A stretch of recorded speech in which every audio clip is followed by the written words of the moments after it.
energizing combo sets. Hearty noodle bowls.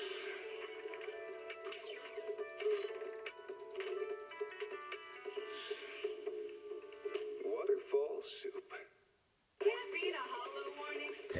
We are now in the patch where where the yandere crazy lady, the obsessed fangirl is now a playable character. There's two events out in terms of the point in time I started this. This is an event outside, and which I will get to after doing the main story.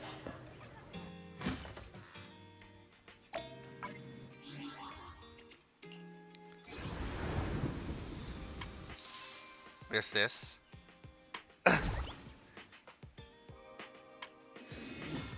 And we have our fangirl. Let's do her demo first. 戦闘開始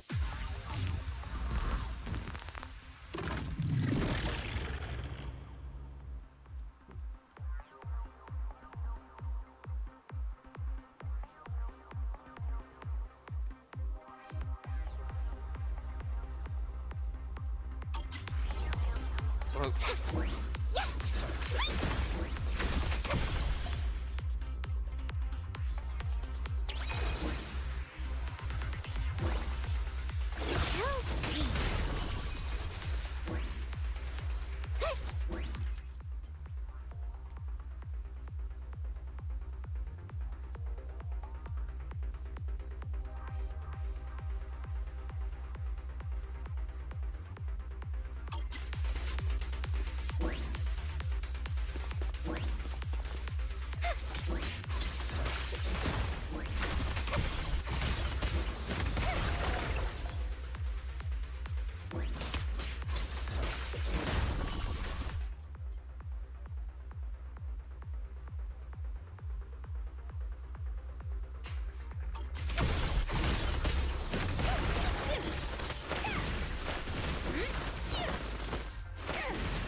Don't touch me. Fool, you better not get my trust dirty.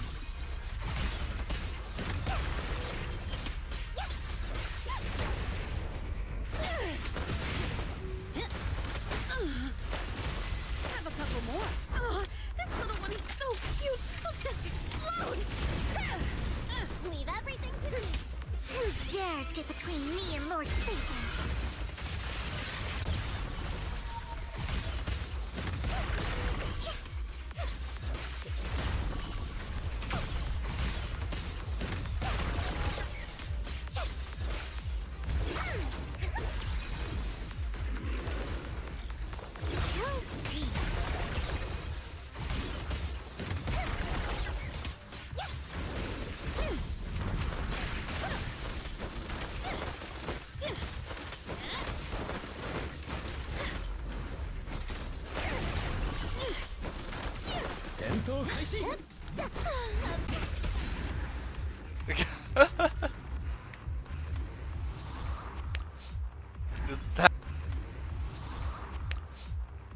That face.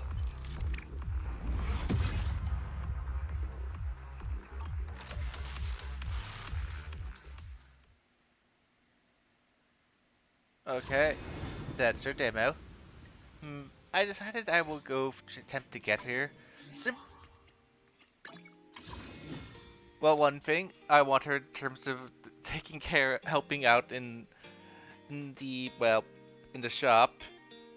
So, too bad that you don't actually see the characters doing the said roles. That would be interesting.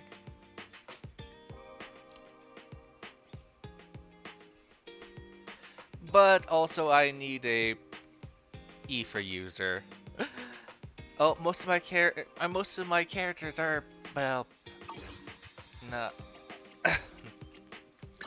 Eradicate all evil.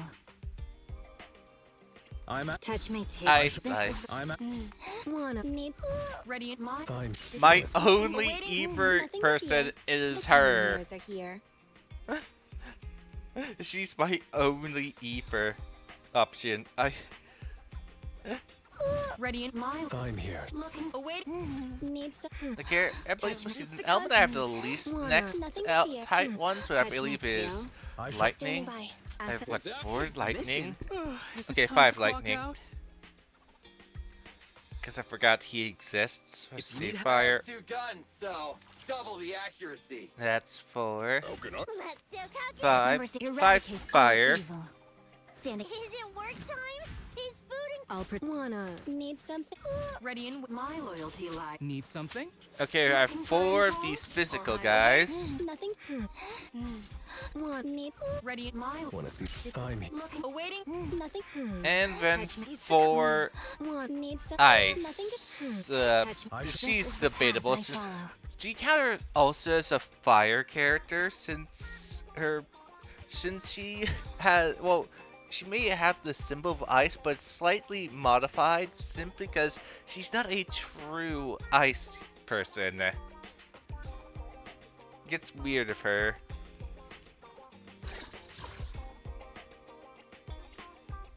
Eradicate all evil. Again. Let's talk to Weiss.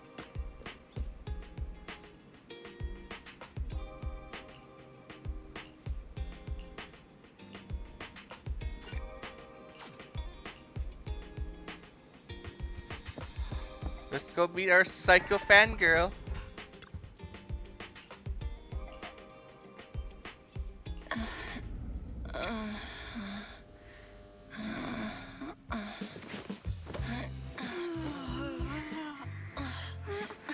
Lord Phaethon, this time let me. Vivian? Vivian? What was she doing there? I didn't disturb your sleep, did I?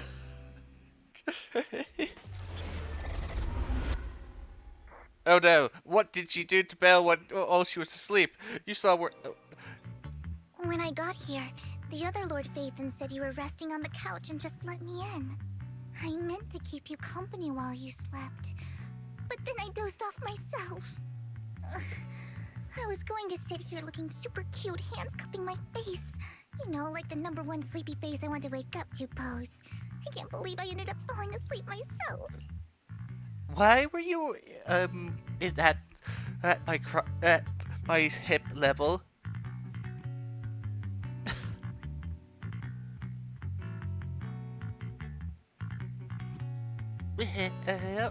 It would be optimal position if you were to wake up and you would lean up and see my beautiful cute face.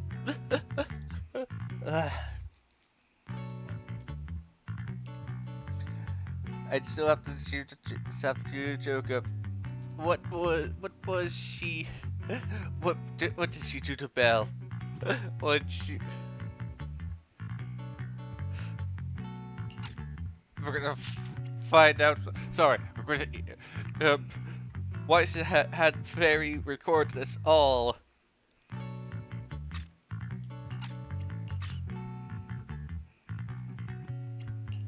What sleepy face?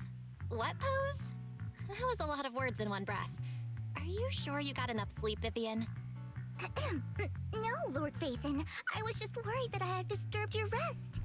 Just being able to see you sleeping peacefully is already the highlight of my day. No, my entire month. Though it is a bit late, but... Good morning, Lord Phaethon.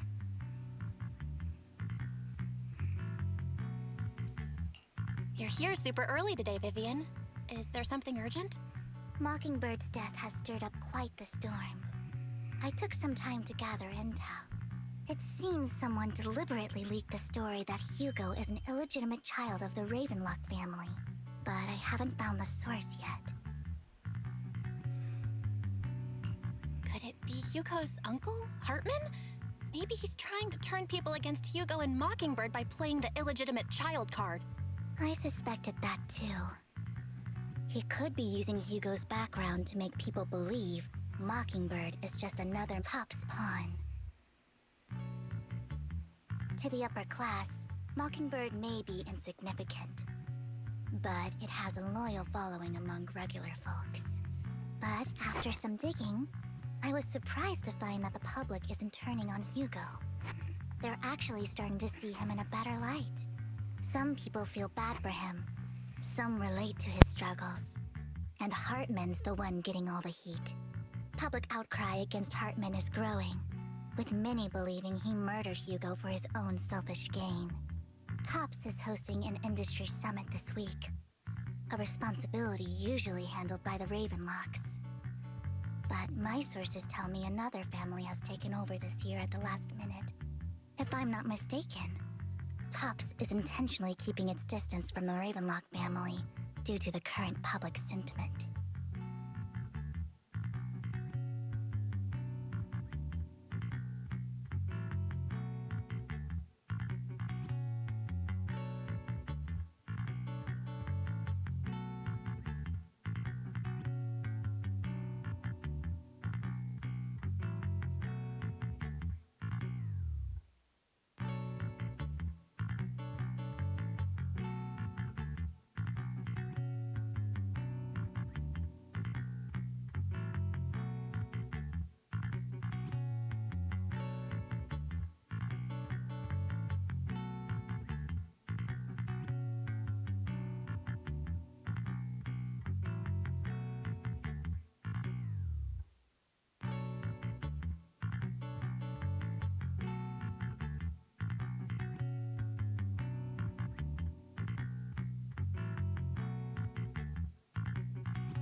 Someone trying to take advantage of this to get rid of both Hartman and the Ravenlocks? I think Hartman knows this too, which is why he's completely vanished. No matter how hard I search, I can't find a single trace of him. Hartman must have taken the sacrifice core. Now that he holds this bargaining chip, he is definitely going to negotiate his way out of this with the Exaltists. Sorry for interrupting, Vivian, but I need a quick word with Belle. Oh, no problem at all. I'm sure you have important faith in matters to discuss. Take your time. I'll just be waiting outside. We can't make our guest wait outside. Belle and I will step out instead. Oh, don't mind me, Lord Phaethon. I wanted to browse the videotapes anyway. I'll be right here. Just let me know when you're done. Belle, Lycon's outside the video store. He knows Vivian is with us, so he's hesitant about coming in. He's stressing over what he did to Hugo in front of Vivian, but he really needs to talk to us. Maybe you should go speak with him first.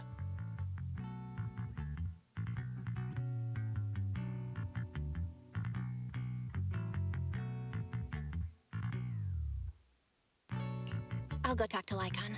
Honestly, neither he nor Vivian is at fault. As proxies, it's our job to be the bridge between them.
some very poor maintenance on my chair.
That was unpleasant.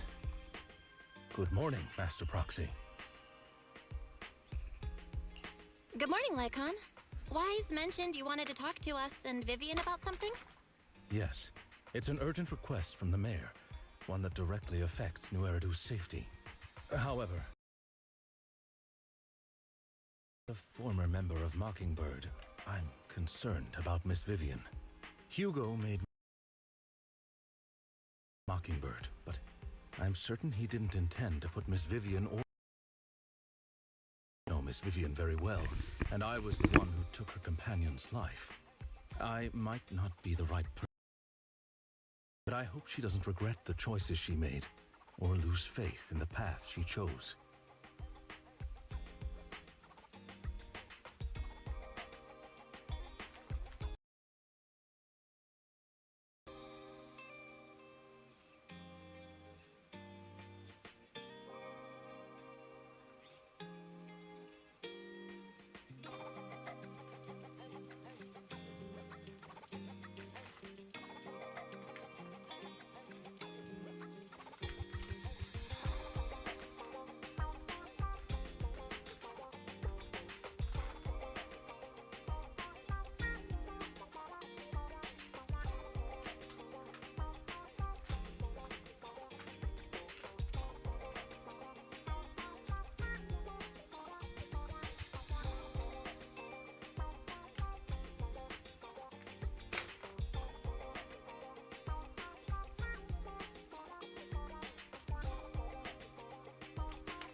Vivian's doing just fine.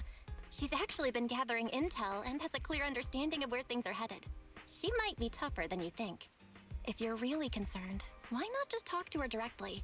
If you'd like to apologize, it should be face to face, right? That's reassuring to hear. I trust your judgment. You've always had a sharp eye for people. Would you mind coming in with me? I'd like to apologize to Miss Vivian in person. No problem. But I'll be staying as a proxy. I'm just here to make sure you have an open conversation. I'm not taking sides. I respect that. Thank you.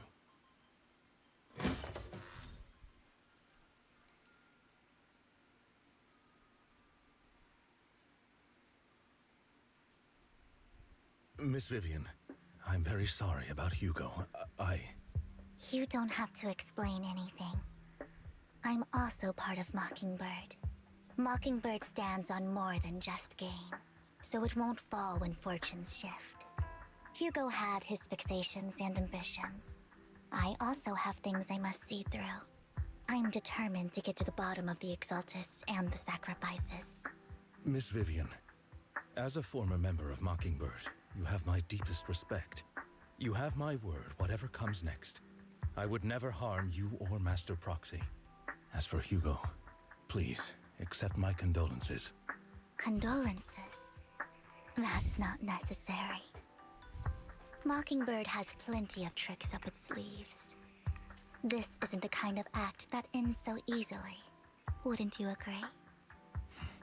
You're right. Huh? That's it? You two just figured it out? Oh, that was fast. Master Proxy, I believe we all share the same goal.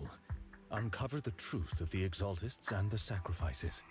The Mayor has tasked me with inviting you to take on this mission, and hopes we can work together moving forward. If the Mayor wants to work with us, I trust he will demonstrate his sincerity and kind. Mockingbird will not serve as a pawn for the powerful. That will never change. Of course. While the Mayor cannot handle this personally, he will make sure we have all the intel and support we need. Miss Vivian, I know you have your own intelligence network, but for some high-profile shady dealings, perhaps the Mayor can provide you a different perspective. Please, take your time to discuss. If you're open to collaborating, I'll set up a call with the Mayor so he can speak with you both directly.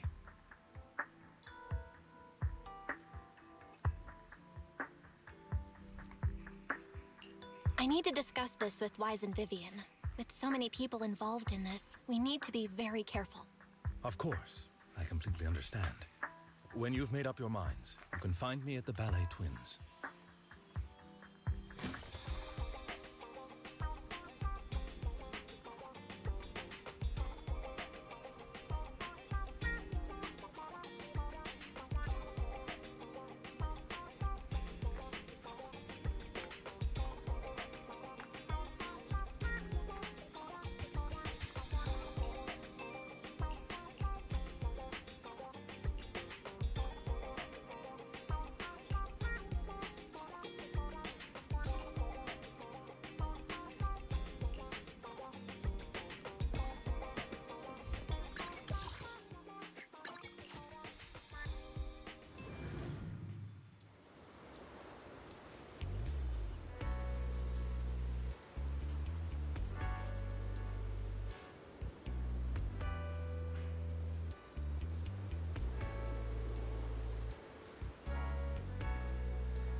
I'll connect the call to the mayor now.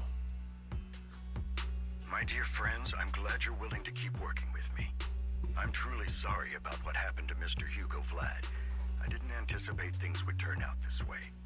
As mayor, I can't fully condone Mockingbird's actions, but personally, I had a lot of respect for Mr. Hugo Vlad. I looked further into Bringer's map. The sacrifices were created by an exaltist named Landon, who was active in Janus Quarter. Mr. Landon passed away in an accident a few years ago. Before he died, he was researching sacrifices and was said to have created a batch of serum that could turn living people into sacrifices. The problem was, the serum wasn't stable, and after his death, the recipe was lost. No one knows what happened to the exaltist in Janus Quarter back then. But it's clear that after the leader died, there haven't been major exaltist activities in the area. Bringer's map marks the locations where the exaltists' most successful attempts at creating sacrifices were. Since this person has already passed away, and the exaltists haven't been active around here for a while, then could it be that this is just Hartman acting on his own? Unfortunately, that's not the case. My sources confirmed that Hartman had been secretly in contact with someone, and they only meet inside the Hollow. Is it possible it's someone from TOPS? TOPS is a huge alliance of corporations. They wouldn't bother getting their hands dirty. Instead, they just sit back and reap the rewards. Everything Hartman is doing is to secure his place in TOPS and strengthen his power within the Ravenlock family. If my guess is correct, Hartman has gotten in touch with the remaining members of the Exaltists that used to follow Landon, helping them create new sacrifices.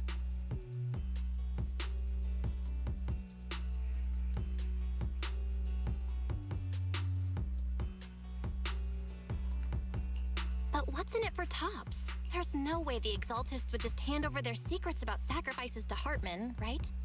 A sacrifice outbreak would throw the city into chaos. And that's when TOPS steps in, taking control of the situation on their terms. The public will see the mayor as incompetent, while TOPS comes off as the real protectors of the city. And when that happens, public trust will shift towards TOPS. And Mr. Mayor, you might find yourself in an unfavorable situation. Still sharp as ever, Miss Vivian. So, what exactly do we stand to gain from partnering with you? Please don't tell me you're doing this out of some noble concern for your citizens. I'm not some hero of justice, and I don't believe in lofty ideals or empty promises. We have a common enemy.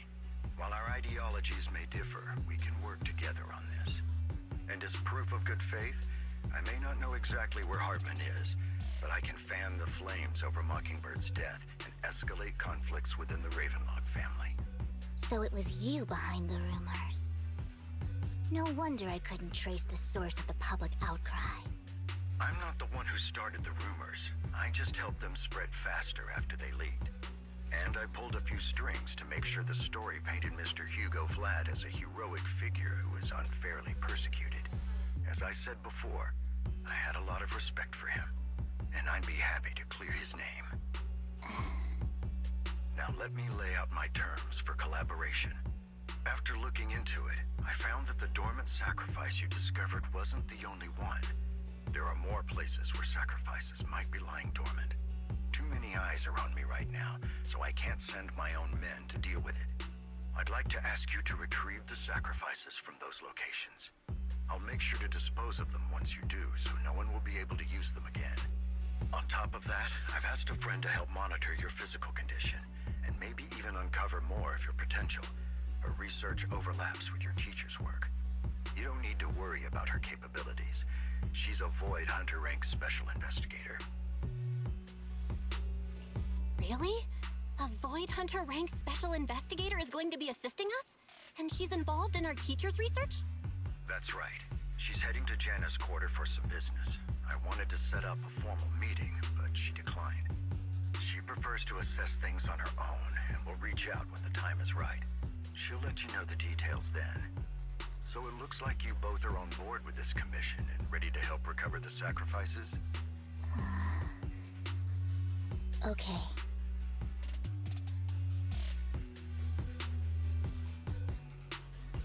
We don't want new Eridu falling into chaos either. We'll do what we can. I know you won't let me down. Given our positions, we might not be friends, but we're definitely not enemies. I'll leave the rest to you then. I've got to go. Goodbye.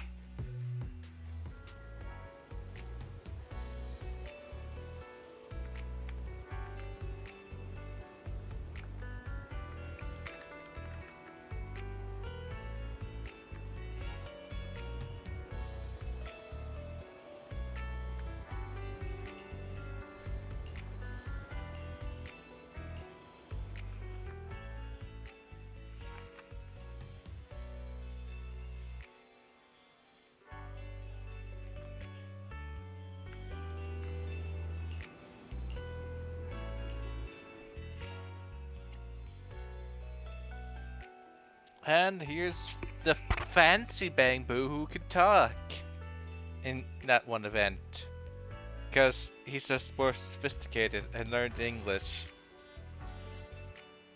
Japanese, Japo English. Good day, Lord Phaethon. Okay, let's see.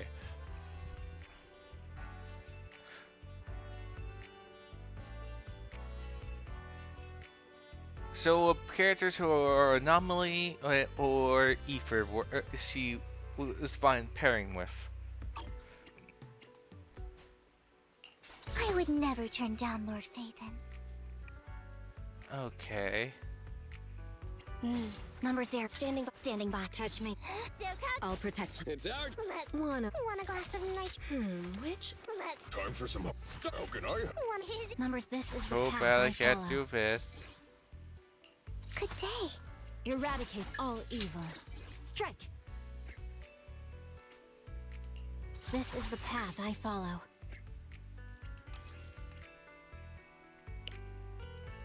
As she's a support character, but oh right, she is an Anomaly. Eradicate all evil.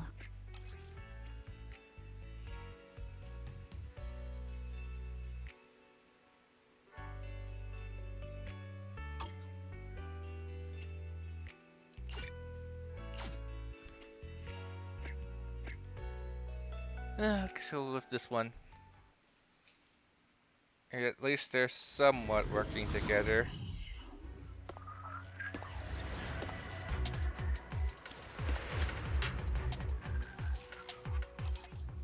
Yep, we already did Lord that. Phaethon, But thank you for trusting Mockingbird and me.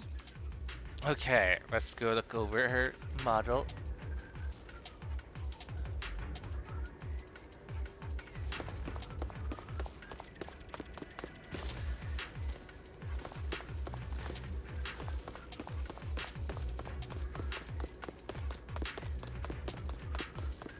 Fine.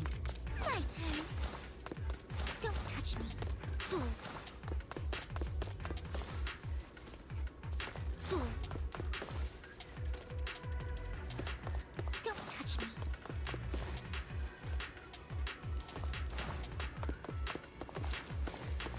Fool. Don't touch me.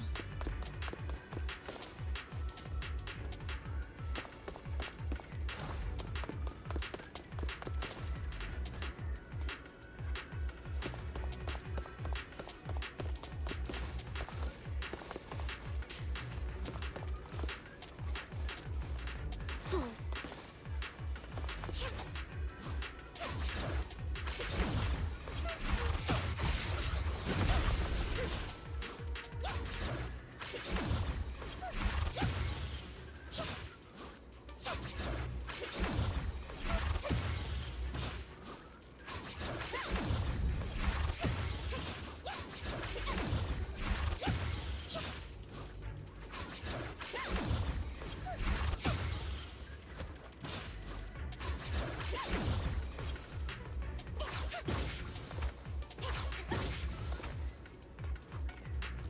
She definitely seems to have a more perkier butt than some of the others.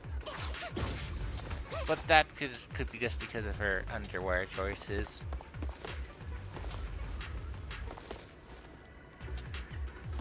Also, I don't see those drones, which we see in our ultimate.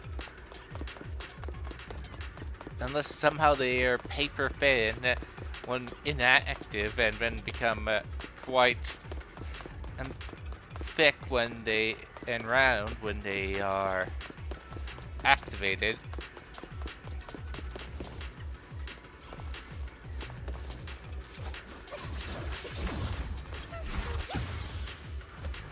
Don't touch me. Fool. Don't touch me. Fool.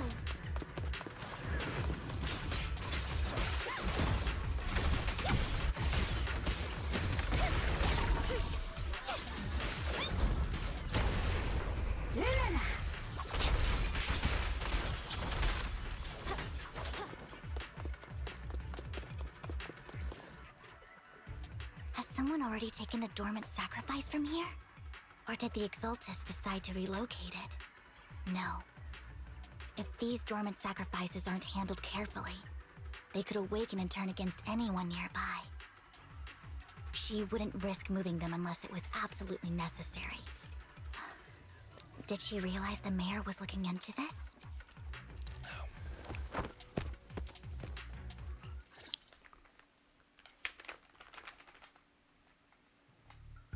Did Hartman just make up this intel to get a shot working with us at Tops?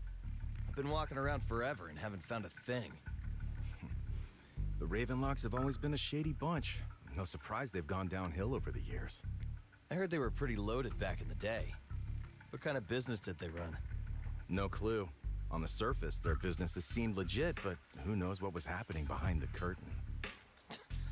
Probably something with the sacrifices. I mean, how else would he know about the dormant ones left around here for years? And he was so sure that even if those original sacrifices didn't work out, he had a backup plan. Backup plan? What could that be? Well, that's beyond me. I just happened to overhear something while I was next to Mr. Edmund one day. What's Topps planning to do with all these sacrifices, huh? For research? Do you think we'll ever have a normal life in the Hollows? Don't ask questions you shouldn't be asking. All right. There's nothing here anyway. Let's leave the Hollow and report back on what we found. And we'll make it just in time to clock out for the fieldwork shift. Let's get out of here first.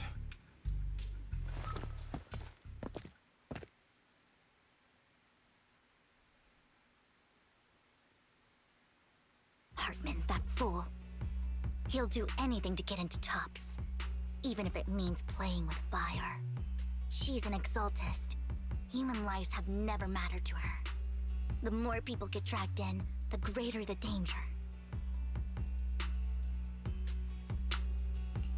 Vivian, I've been dying to know, who's this she you keep mentioning? I apologize for losing my composure. Please don't mind me. The she I'm referring to is with the Exaltists. Someone I have a history with. That's why the moment I heard about the sacrifices, I felt compelled to uncover the truth. I'm guessing that lady who pretended to be the vice president of Vision and the one who shot that Berkman guy? What was it? A different name? The police guy in the back.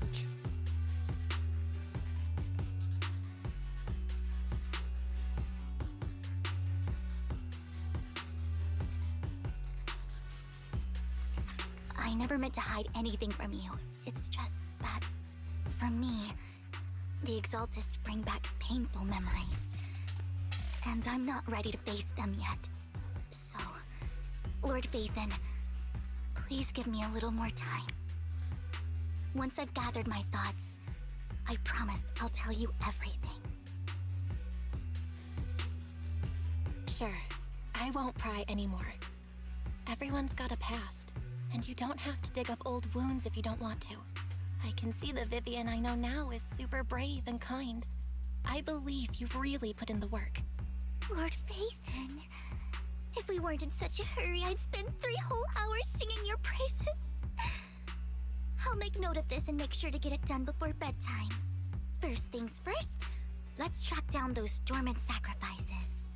The Exaltists have probably realized someone's after them by now.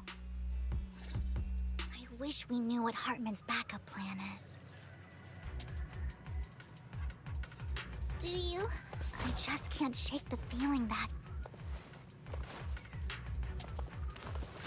something bad is about to happen.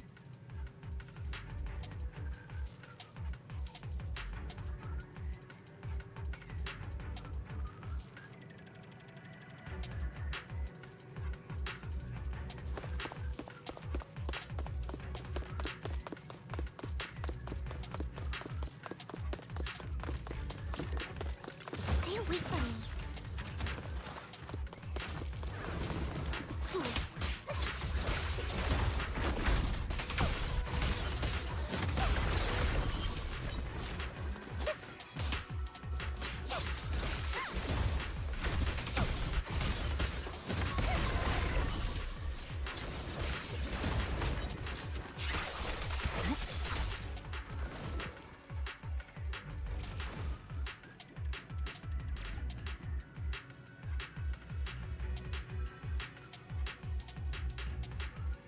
Hugo may have done terrible things, but he had his reasons.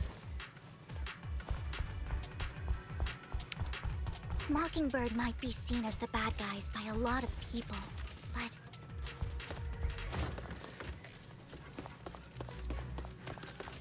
ironically, joining Mockingbird is what put me on the right path.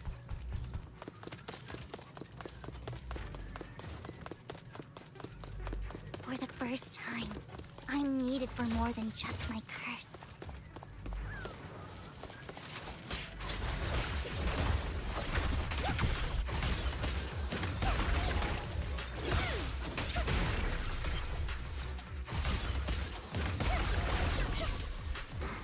Nothing here either.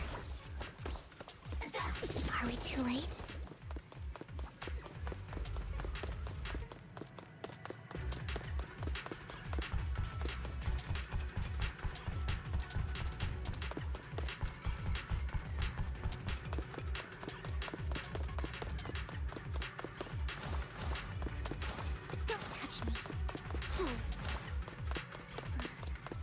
There's some...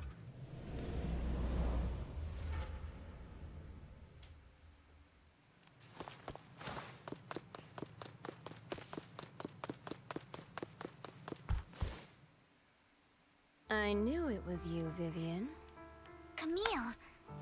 What are you doing here, sis? Are you destroying the dormant sacrifice? Vivian, don't call me sis. I'm not your sister. Are you trying to stop the Exaltists? I never left the Exaltists. You know what Landon did back then! Lord Landon did it for the Creator. His methods may have been extreme, but they were necessary. Back then, you walked away. You should do the same now. We didn't meet today. Take your friends and leave. What's wrong?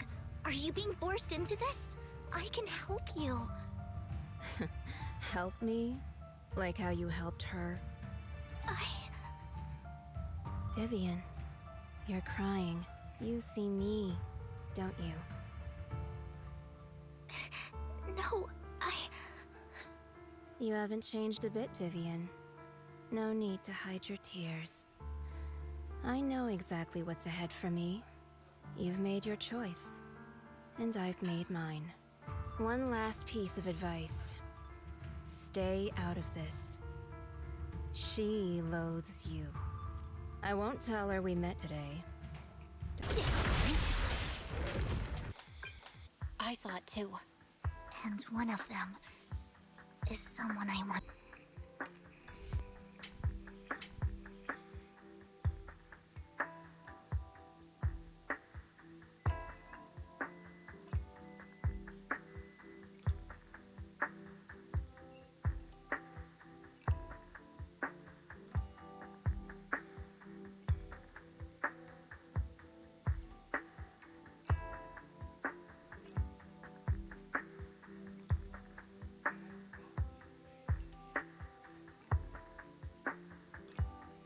Okay.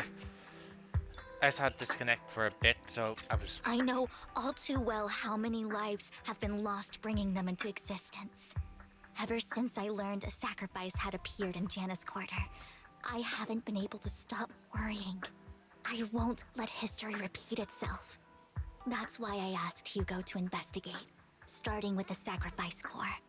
Vivian. Please stop. I'm not looking for comfort. I'm just recounting the story for you to understand the situation. We've got bigger things to focus on.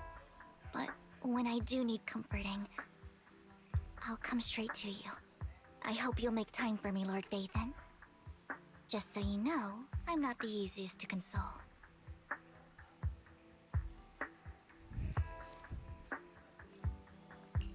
No worries. I'll totally have your back until you're feeling better.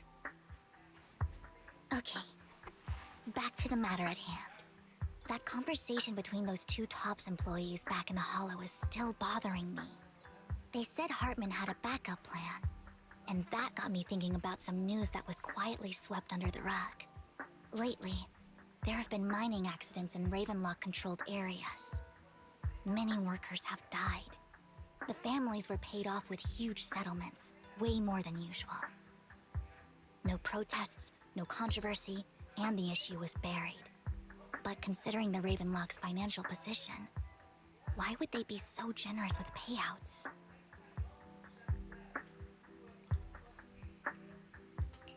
That sounds sketchy. Are you saying they made up the accidents and the workers' deaths? Precisely. I don't think those workers died in mining accidents. I'm planning to reach out to some old friends, see if they've heard anything about this. Do you have time, Lord Vathan? My contacts are just near 6th Street. Care to join me?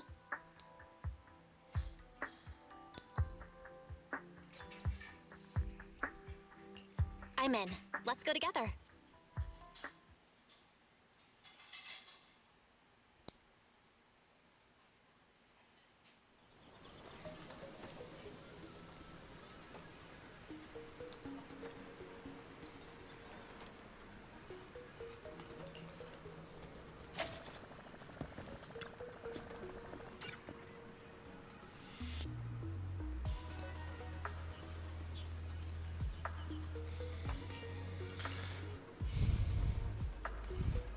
An old friend of mine said she has some new intel.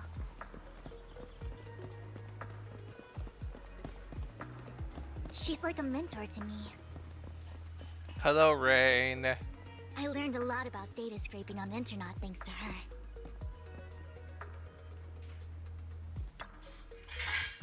Rain! Long time no see. Yeah, it's been a while. Rain? You two knew each other? Yeah, Phaethon. Long time no see. Rain, you actually know that Lord Vathan is Lord Vathan? No, I mean, you actually know Belle is Lord Vathan. I didn't know right away. One time, I needed a favor from Nicole. I only found out after meeting them. I mean, who would expect a legendary proxy to be running a video store for a living? Oh, by the way, your idol... Rain, let's not bring up old stuff. Lord Vathan wouldn't be interested in that. Why are you all tense? Right, Lord Phaethon lives on 6th Street too, and might know your idol.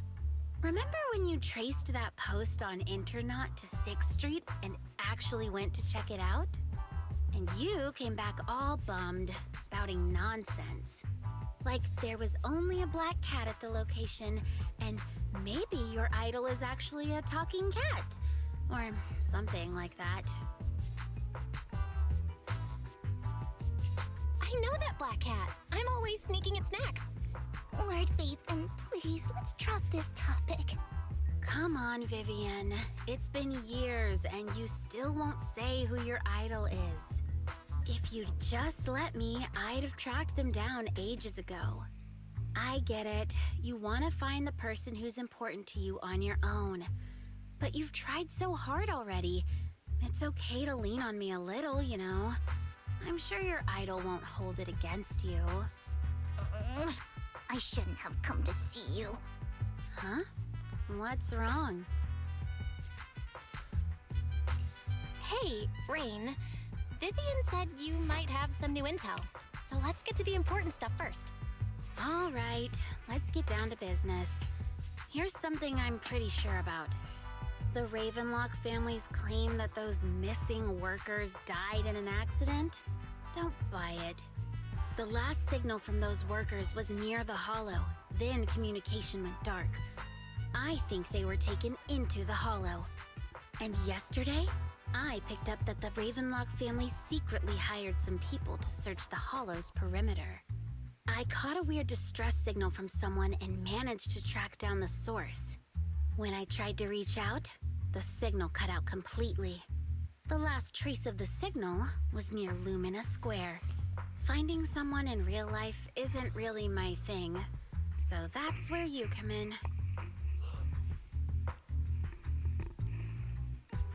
Okay, we'll check things out. You just said this is something you're sure of. Do you have anything you are unsure about? I dug up some info online, and one thing stood out. A few days ago, there were some creepy sounds coming from an abandoned warehouse by the port. The place was locked up, so no one could see what was happening inside. Not sure if it's related to your search. If you don't find anything useful around here, it might be worth checking out. Well, that's all I have for you. Thank you, Rain. Don't get all emotional on me now. I'm just helping out a friend. This one's on the house. Consider it payback for the favor you did me last time. But if you still want to find your idol, hit me up. I've been curious for what... Alright, don't worry about it. I'll manage it myself. Stop being so nosy, Rain. Nosy? Nah, just professionally curious. What kind of person is worth all this searching, huh? But honestly, whoever they are in real life, they've become a part of you. You've come a long way in this search, Vivian. I much prefer the person you are now. So if you find this person, don't chicken out. Go meet them. People will appreciate you for who you are. Rain. I might not care about the real world or what it'll be like, but I hope everyone I know can live a good life. I'm counting on you to save the world, guys. All right, I have other business to take care of, so I'll leave the rest to you.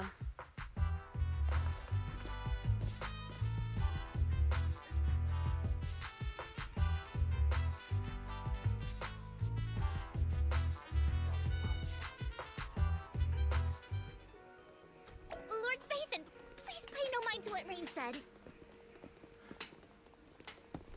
I'm not your only lord!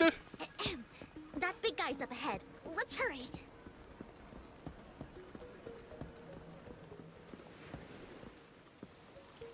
This is not a big guy. This is a bang boo.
Don't take me back, please.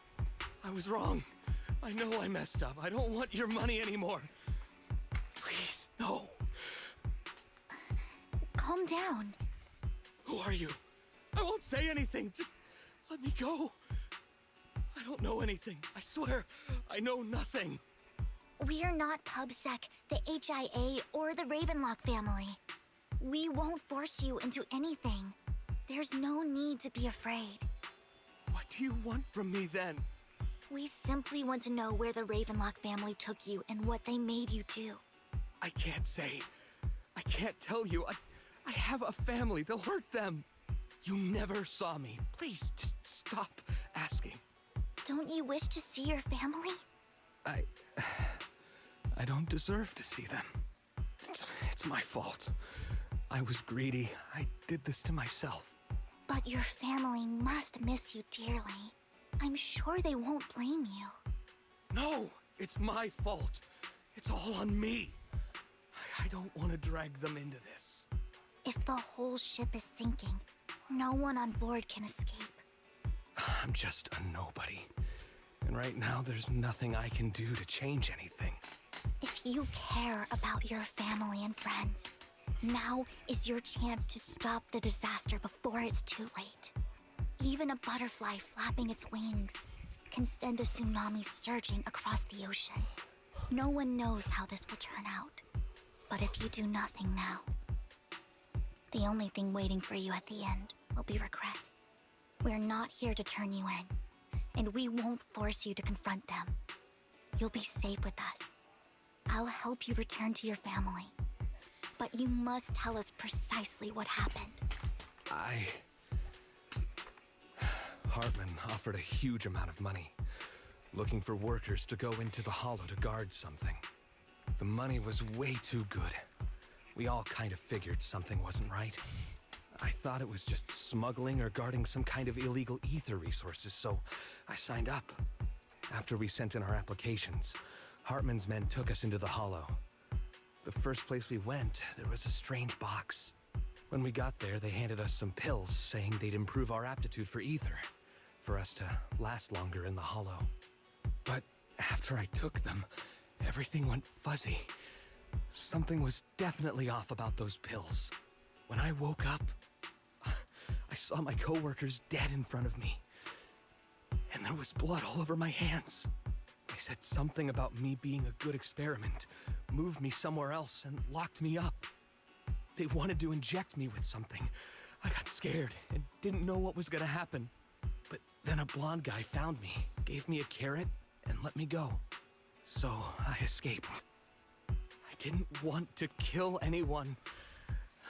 I don't know. It wasn't your fault that your coworkers died. You were just a tool in their hands. Do you remember the place they first took you? Do you know what was in that box? I only remember the first place was like a rooftop. I think it was on top of a tall building. What exactly was in that box? I can't remember. I'm not lying. Those pills they gave us, they make you hallucinate. I took just one and my mind felt like it wasn't my own. My memories turned into a blur. I'm telling the truth. I'm not trying to run from my mistakes. I just really can't remember what happened. I know you're not lying. We'll arrange for your protection. You can rest easy and recover, and your family won't be dragged into this. Once this is all over, you will be able to reunite with them.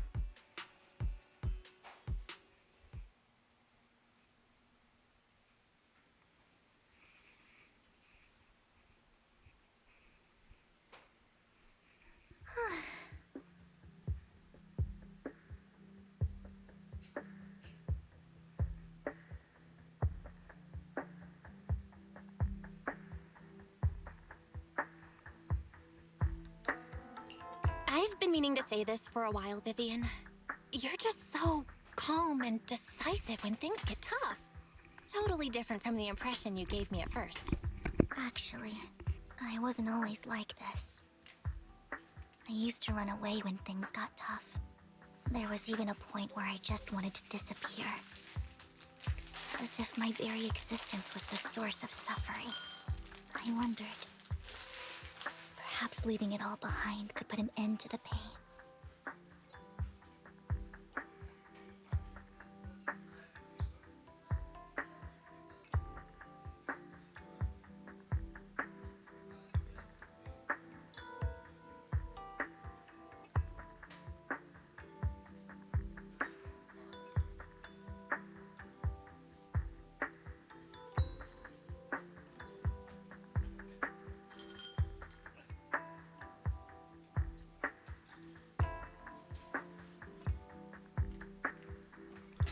Whoa.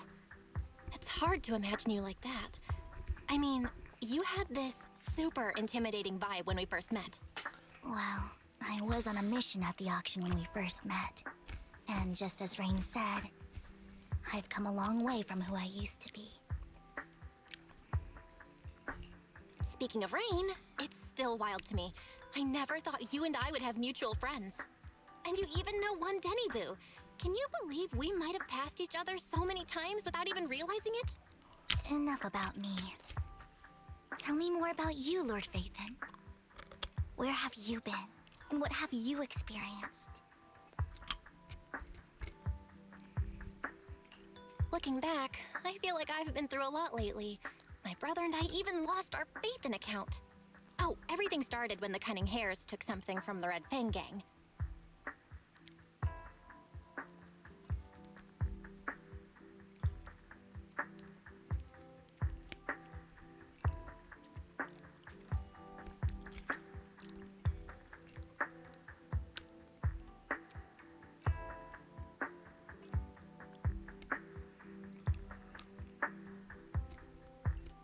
I remember it should be around here. That store's been sitting in my favorites for ages.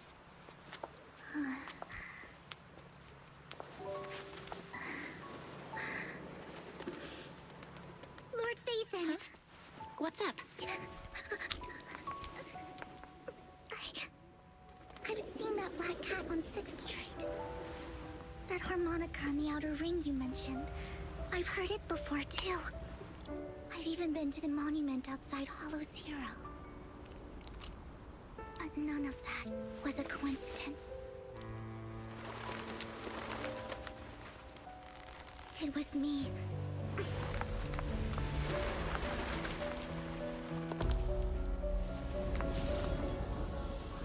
Following you, and now I've finally made it to your side. Ever since I was little, I had been seen as the bringer of bad fortune. I had traveled to many places and witnessed far too much misfortune. Every tear I shed brought disaster. I've heard too many curses to count. I loathed my tears as much as I despised my own existence. Wherever I stayed, tragedy followed. I had roamed too many places, and each time, it ended the same way. I didn't know where I could go anymore. One night, I stumbled upon a post discussing me. Whether they knew me or not, everyone seemed convinced that I was the source of the curse. Some mocked me with cruel intent. Some wished I would vanish, and others speculated maliciously. It really seemed that my very existence was a disaster. In that moment, as darkness enveloped the city, I saw lights flickering to life all around New Eridu. So many lights, and not knowing where to go, I thought, if only I could disappear into those lights. I made up my mind, and right then, my phone rang. I decided to take one last look. I wanted to know who left me my final message from this world. It was you, Lord Phaethon. Wait, really? Me?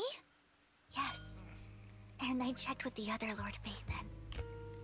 You were the one using the account at that time. But I know you probably don't remember it. After all, it was just an ordinary day, with an ordinary post and meaningless comments online. But for me, it was the night I finally realized where I could go. I wanted to walk the paths you had walked, see the sights you had seen. And then, one day, share it all with you, face to face. What did I even say in that comment? I can't remember off the top of my head. Well, you'll have to figure it out for yourself. I'm not telling you. Boom boom. Huh? No! So, Lord Vathan, thank you. Not only for that comment you made that day, which was a silver lining for me, but also for giving me the courage to become who I am today. The Vivian standing right in front of you now. Lord Vathan, I truly like who I've become.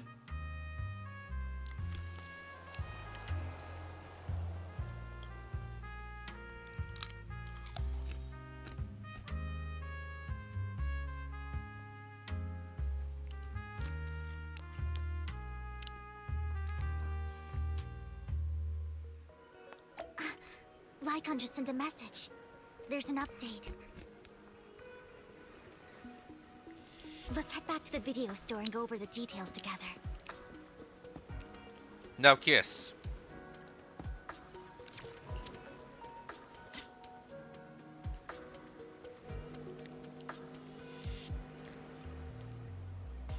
I question why this weird design right here.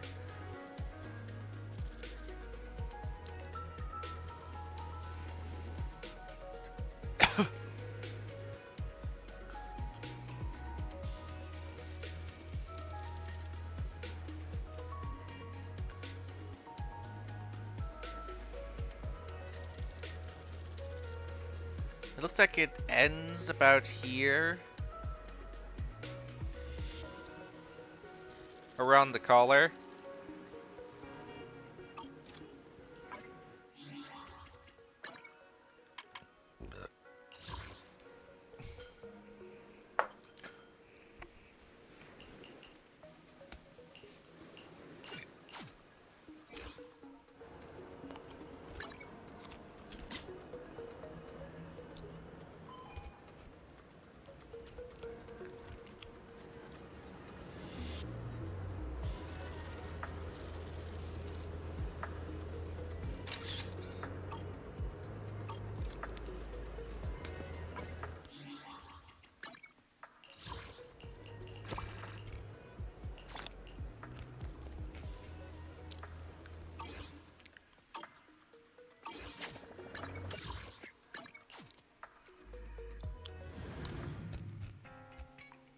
Belle, you're back.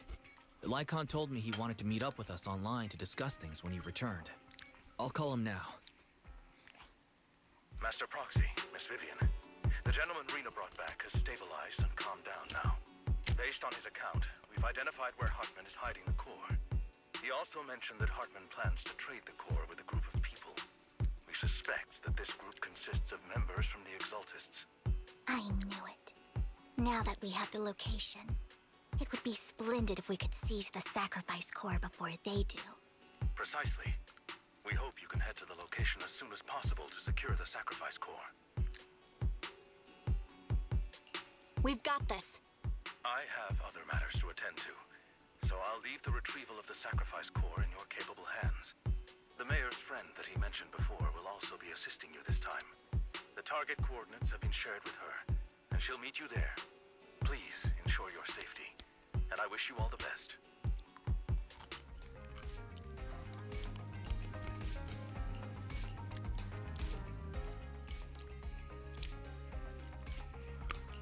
I would never eradicate all evil. Strike. So will it be a character we already know, or a new character to be used as future tease for the next patch? Where's the sacrifice core? Camille, you really think I'd stroll around with something this important? Plus, even though the Ravenlocks and the Exaltus have been working together for ages. I've hardly even met Lady Dina. I'm the one offering the sacrifice core here. I'm curious what Lady Dina's got lined up for me in return? I'm just here to verify that the core you mentioned is real. Once that's sorted, Lady Dina will give you a proper response. Our partnership isn't just talk. We need to be sure you have what we need before moving forward. Sure thing. I'll take you to where I keep the core. Once you verify it's legit, have Lady Dina come over. We'll lay everything on the table face to face. All right, lead the way. It seems Hartman is trying to bargain for more. What a greedy and insatiable man. It's just that... why would they only send Camille for something as important as the sacrifice core? And I can't shake the feeling that Camille doesn't want Hartman and Dina to meet. Why is that?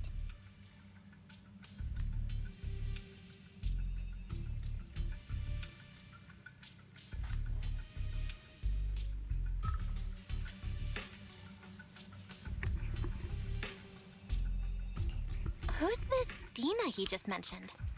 Is she the leader of the Exaltists? Kind of. Lord Vathan, I really think we should hurry.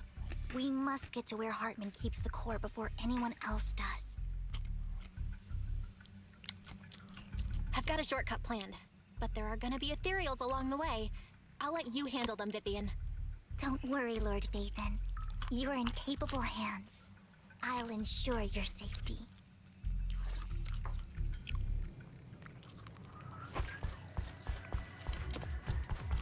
Ethereals! Stay away from Lord Satan!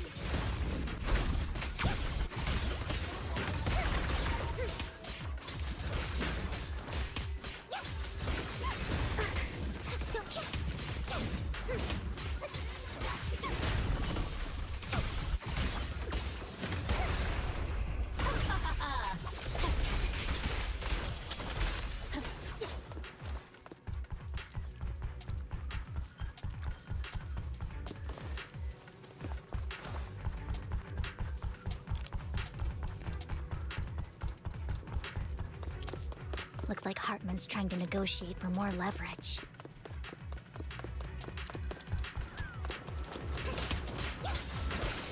Let's get out of here before we're spotted. Fine. Let's keep moving, Lord Vathan.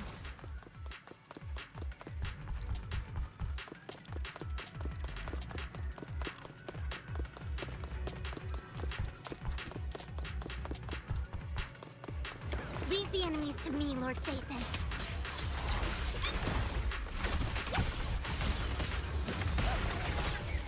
Better not get my chest dirty.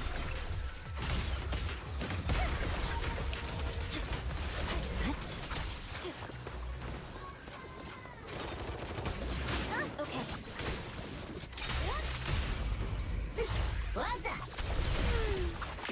They're still over there. Looks like they're arguing.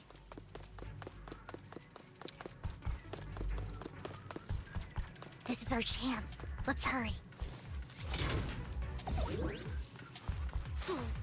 No matter who has the sacrifice core, Hartman or the Exaltists, it would be really dangerous.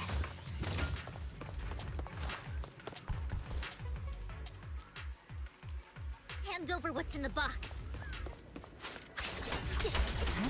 Or we do this the hard way.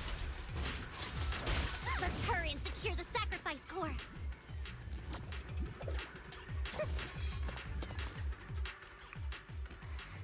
Lord Vathan, the box is empty. So Hartman never kept the core here to begin with?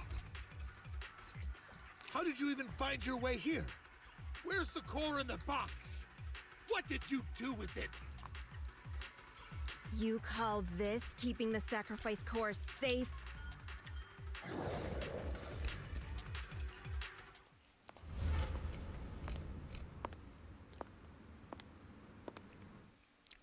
Vivian, it's been ages. Dina! Oh my, you actually remember me. So sweet. Look at you, thriving. I thought you'd totally forgotten about our past. So, tell me, do you ever dream about the people you've killed? Are they crying in your head all night? Back then, I had no idea. You had no idea? While you were soaking up all that love from Daddy and everyone else, you had no idea what was going on? I wasn't... Lady Dina, Miss Vivian didn't actually... Camille, when did I say you could meet up with Hartman today?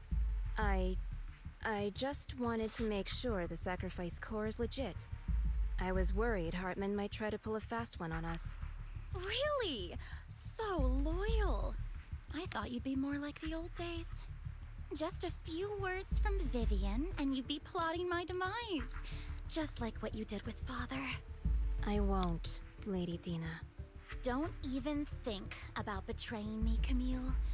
You owe me for what went down back then. However, I do understand your worries. This core, it's fake. No way! I got this straight from Hugo. It can't be fake. How can you just claim it's fake without any proof? Ugh, seriously?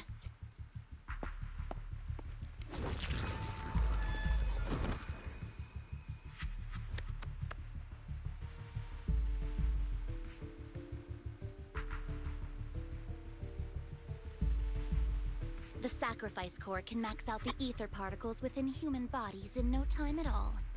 But look at your little subordinate. How uncouth. He's making noises like some animal. Can you shut him up? So annoying. The masterpiece Father made for the Creator isn't this worthless piece of junk you're holding. So, the real core. Vivian, where do you think the sacrifice core is really at? I don't know. If I knew where the real core was, I'd destroy it without a second thought. Dina, you understand what the sacrifices are. And you know those who were blessed should not have to endure such horrors. Oh? They shouldn't have suffered those horrors? Weren't you the one who decided if they'd be blessed or not? If it weren't for your tears, how would they have encountered such misfortune? How self-righteous, Vivian. Their fates were in your hands. It was you who brought disaster on them.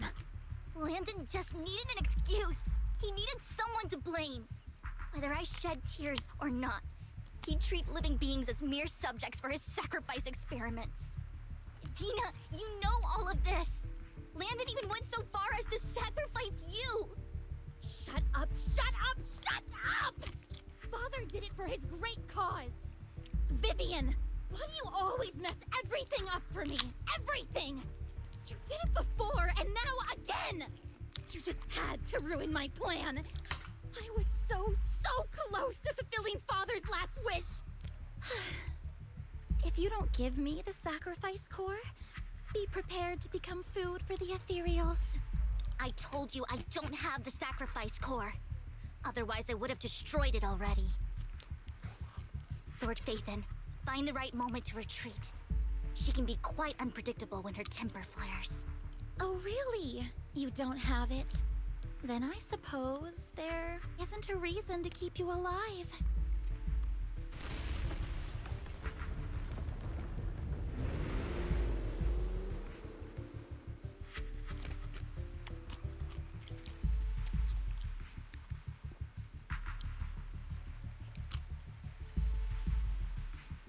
Like, weren't they? More ethereals are coming.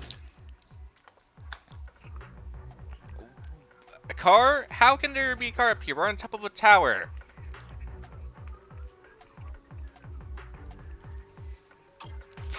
Ambush!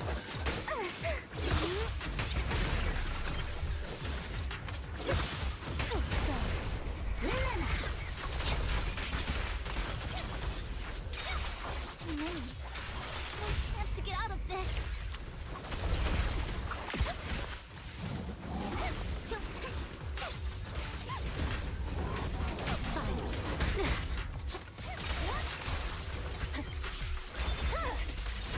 It's over.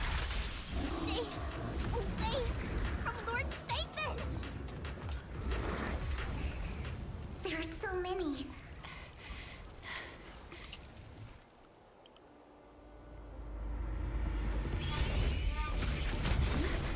It's ink?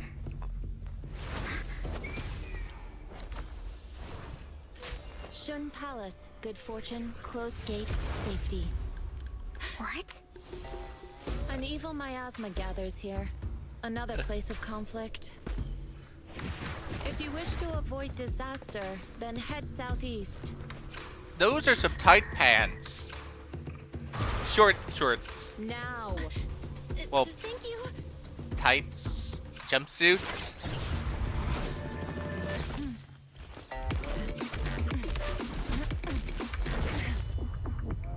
Jiggle.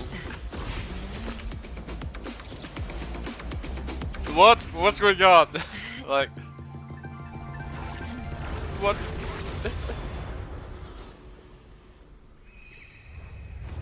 I guess say hello to the person people are going to like. Finally, peace and quiet.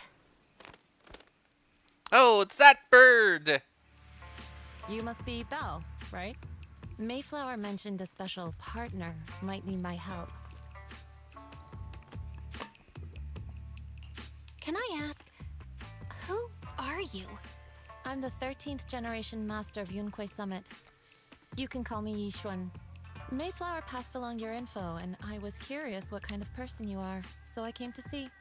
At first, I thought it might be a hassle, but your energy feels really calming. Quite nice, actually. Oh, so you're the investigator the mayor talked about. Yes. He also asked me to be your temporary teacher and offer you a bit of guidance.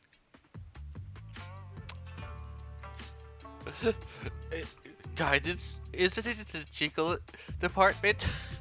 Sorry, bad joke. In terms of Guidance? What exactly does that mean?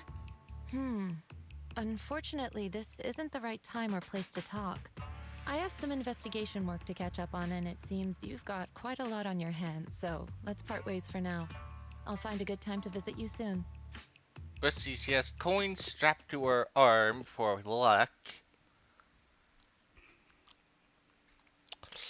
I'm so sorry, Lord Vathan. I'm just not feeling very well. I think I'll head back for now. I'll investigate the sacrifice core and reach out once I find something.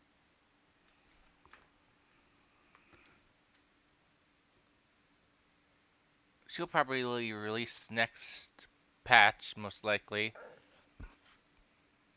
If not, I now know who I'm going to save for next.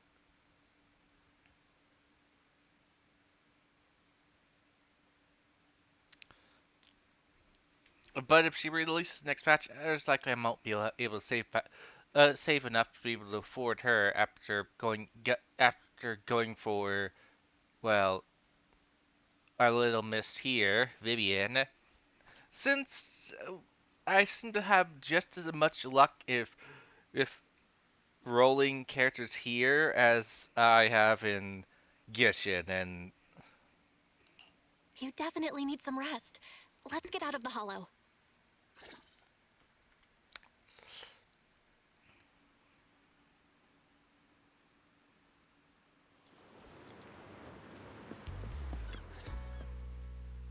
Lord Vathan, are you going to rest now? I'll rest when I am dead.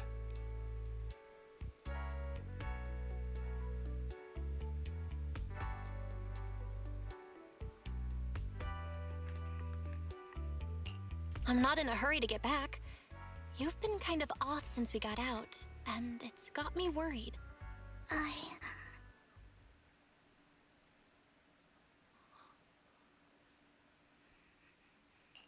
If something's bugging you, just spill it if you want to. I'm a pretty good listener, you know. I didn't mean to keep my past from you, Lord Vathan.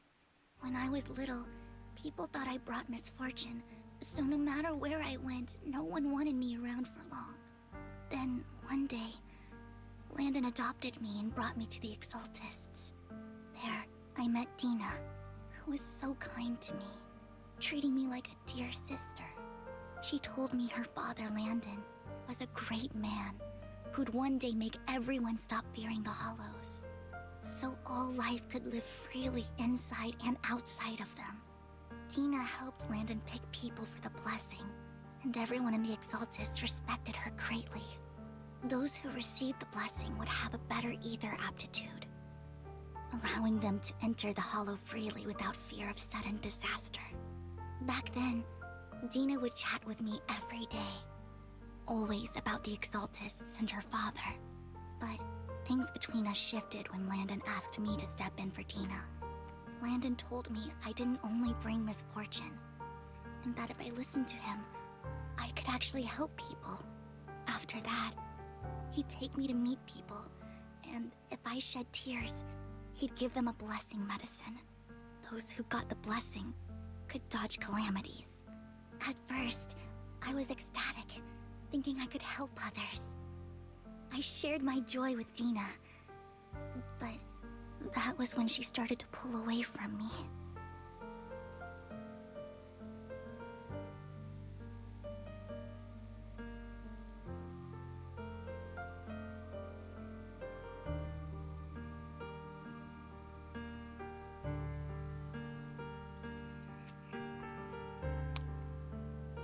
The blessing medicine. Please tell me that wasn't the sacrifice serum Bringer had? Yes. To be precise, it was an early version of the sacrifice serum. Landon's medicine wasn't stable. The medicine Landon developed could boost abilities quickly, but also sped up the development of ether corruption. In the end, most people turned into ethereals, and a few became sacrifices, losing all human consciousness. The ethereals were killed while the sacrifices were given to the higher-ups of the Exaltists. The Exaltists wanted the sacrifices to hold human consciousness, so Landon's medicine was seen as a failure, and he gradually lost influence within the Exaltists. One day, I saw Dina, and tears streamed down my face.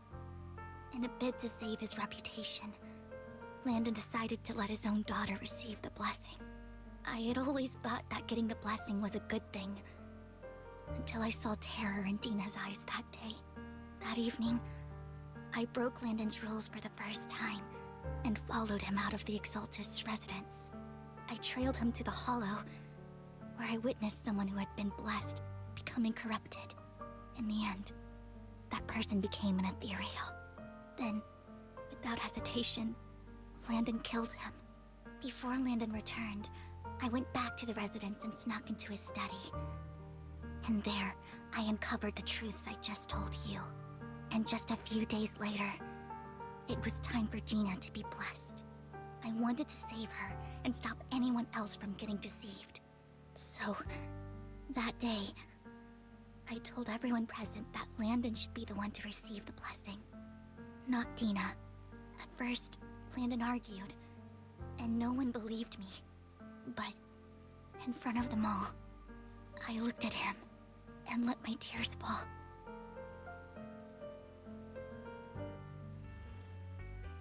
Lord Landon, please accept the blessing. Vivian, you...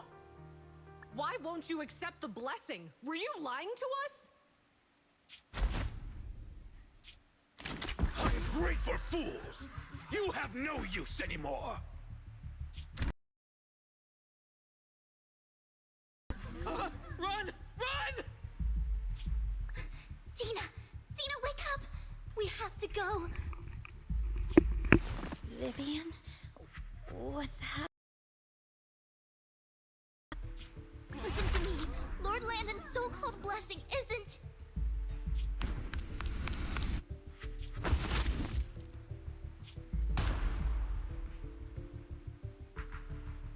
Father!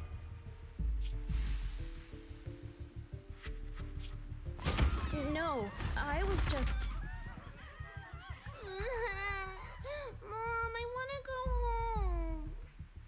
It's got nothing to do with us. This is just what happens when you don't accept the blessing. Vivian, was this you? Dina, I just didn't want you to accept the blessing. Everyone who does ends up... I just don't want to lose my father. You knew? If you knew what he's done, you... He's my father. He's all I have. Stop being self-righteous, Vivian. You only ever bring misfortune.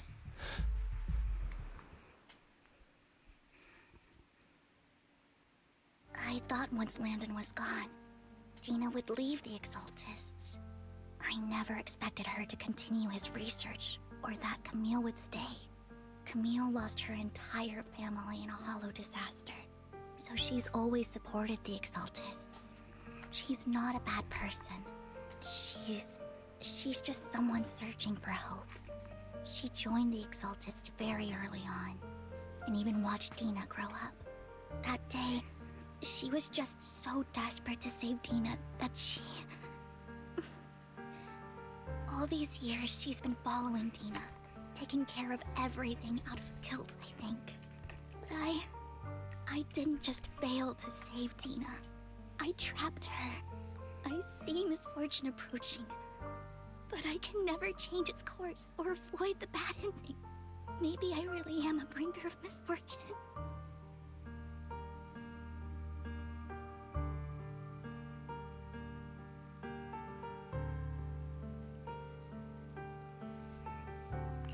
No way. You're not the one bringing bad luck.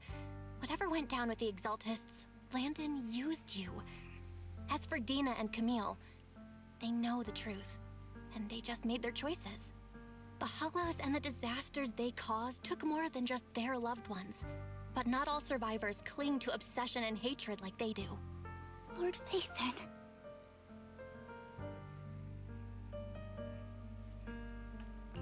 You need to believe in yourself. You're currently resolving the sacrifice crisis with your own effort. I remember you saying you really like yourself now. So what's changed? Yes, that'll always be true. Thank you for listening to my story today. Years have gone by, but I've never had the courage to face all this. Maybe Dina and I were meant to meet today, so I could finally spill it all out. It lightens my heart a little. Lord Phaethon, you truly are a wonderful listener. Whenever you're feeling down, don't hesitate to come to me. I will. It's been such a long day. You must be exhausted. I'll track down the location of the sacrifice core and let you know what I find. Good night, Lord Phaethon.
Hugo probably still has it on him.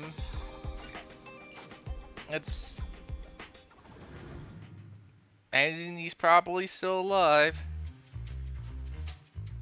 A master thief would still be a thief. Joel, I didn't expect you to be working here. Perfect. I was just covering someone's shift. The screening here is super strict, and I was afraid the supervisor would realize I was new and subbing for someone, so I hid in the control room during the supervisor's inspection. This girl seems to work everywhere. So I happened to bump into this guy, a blonde man wearing a hat, and I think he was checking some footage. Then he logged that footage into the tape he brought. Later, I found that part of the footage had been wiped. Blonde, wearing a hat. Could it be Hugo? Do you know him? I think it's him. If it were Hugo... I think I know where he would hide the tape. Thank you, Shaw. You were a big help. Great! You also helped me a lot when I started working. I used to make mistakes all the time. If it weren't for you cleaning up my messes, I would have been fired ages ago. So I'm happy I could help you too. All right, go ahead and do what you need to do. We'll catch up another time.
Yeah, clearly, this is our black bird.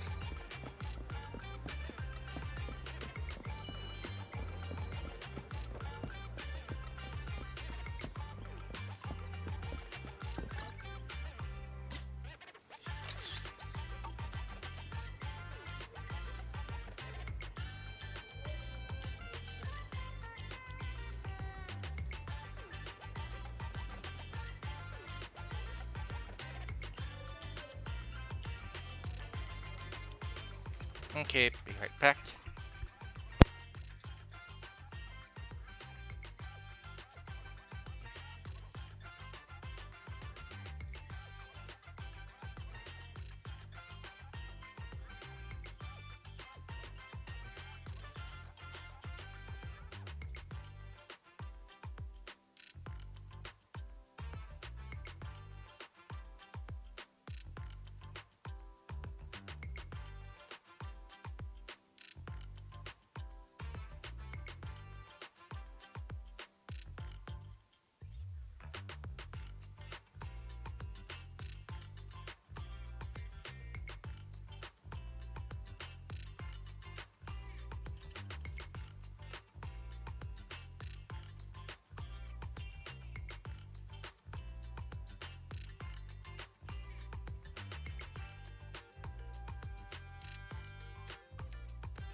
If I'm not mistaken, you and Vivian share the same goal. Silence is no good for negotiation. I just don't want Dina to reach a point of no return. Hasn't she already reached that point with what she's doing? The formula for the Landon serum was lost, but a batch survived, and Dina was able to develop a substance that can be used for mind control. She's trying to combine the two to make sacrifices that would obey human commands. If the dormant sacrifice and the remaining Landon serum are destroyed, we can put an end to this.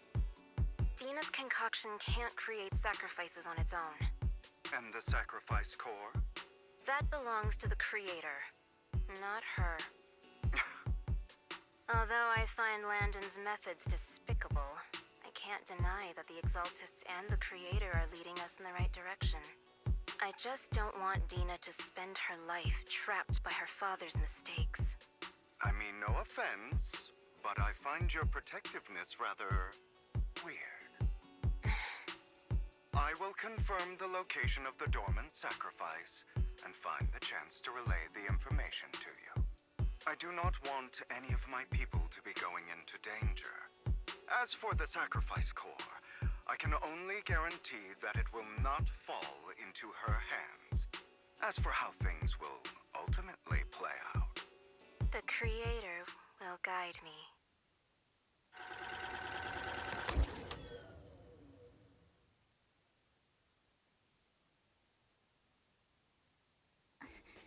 Camille was actually destroying the dormant sacrifice?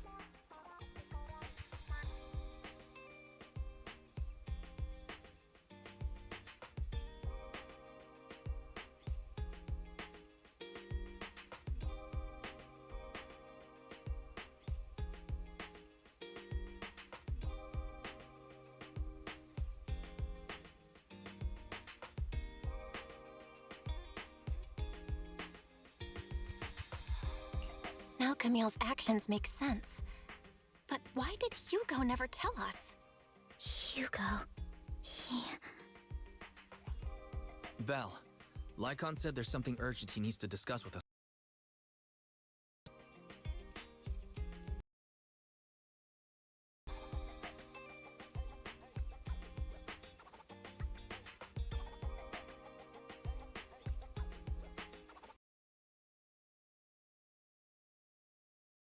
All right, let's patch him in. Master Proxy, I apologize for disturbing you.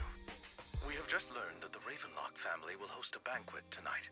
This banquet is rather special, as they're allowing members of their family to invite business partners to attend. With Hartman at the center of controversy, there are many members of the family who are eager to use this opportunity to replace him. The mayor has been spreading rumors of a young tycoon who inherited a sizable fortune and is looking to partner with a person from an old and influential family. This information has lured a young man named Burton from the Ravenlock family. So, you want me to pose as this tycoon and use Burton to infiltrate the banquet? Correct. And Hartman's study is also located within the venue. I see. Hartman's study might hold valuable information.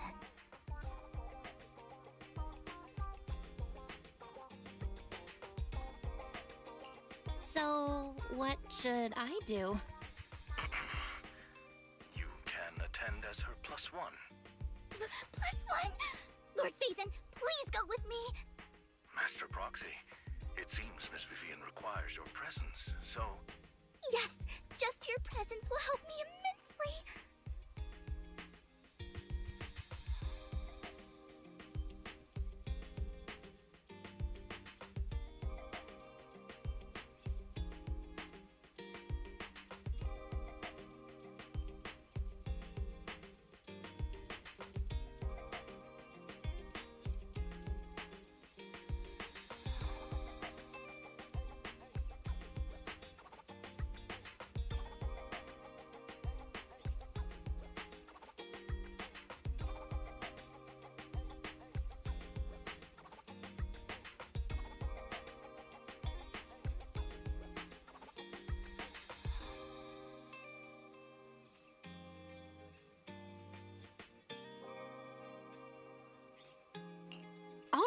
Then let's go together. I'll send you the time and place for the meeting with Burton. If you encounter any danger, please evacuate immediately or contact me for backup. I hope everything goes well for you tonight.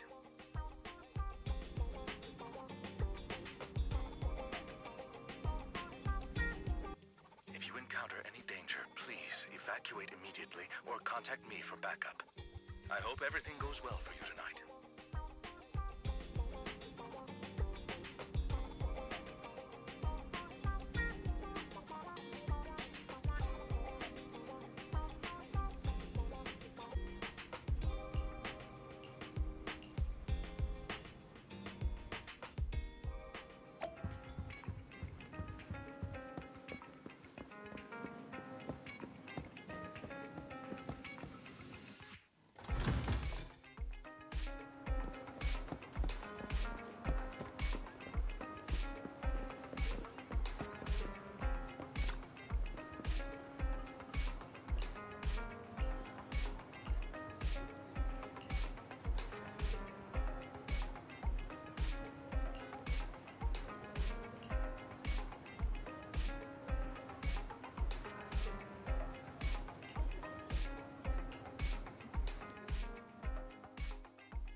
Miss Banshee, I believe I've shown you my sincerity.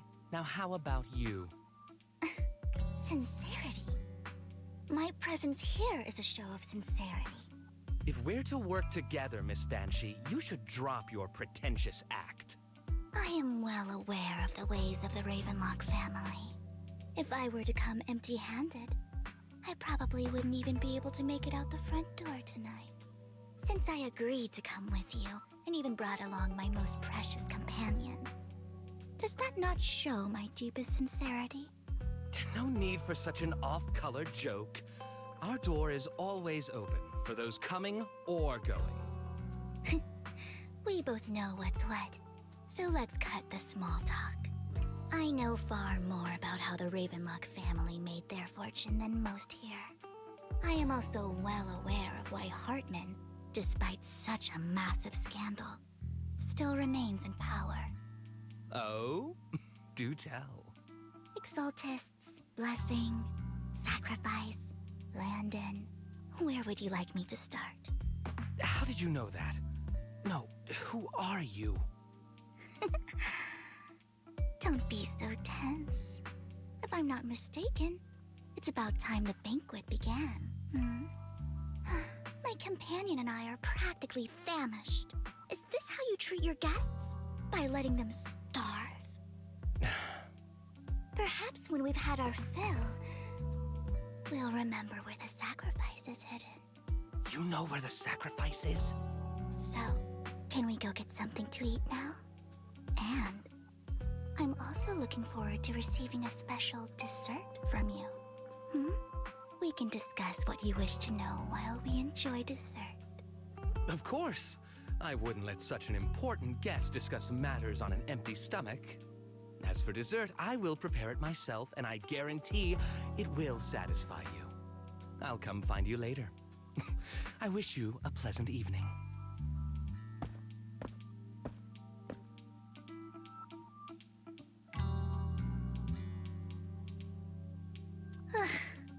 These kinds of people are exhausting to deal with. I really don't know how Hugo used to put up with it.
You were so cool just now. Like a powerful, noble lady. You sent Burton packing with just a few words. It's just some techniques Hugo taught me. Like that dessert I mentioned. It means I want them to offer more if they want to come to an accord. Fortunately, that old fox Hartman is terrified of losing power. He's definitely keeping the destruction of the sacrifice and the fact that the sacrifice core is fake hidden from the other family members. Otherwise, Burton wouldn't have been so willing to raise his offer. Lord Phaethon, let's find Hartman's study when the banquet is at its busiest.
All right, I've already taken note of the surrounding terrain.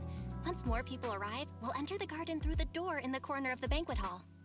Wherever you go, I'll follow, Lord Phaethon.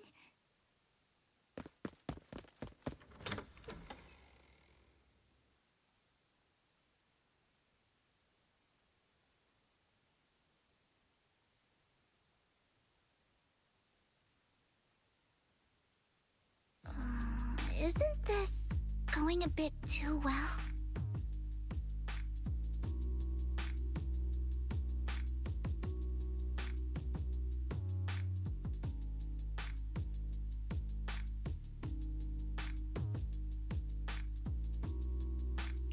The security around the manor is really strict, but inside might be more lax. But just in case, let's tell Lycon. Right. Having some backup would be safer.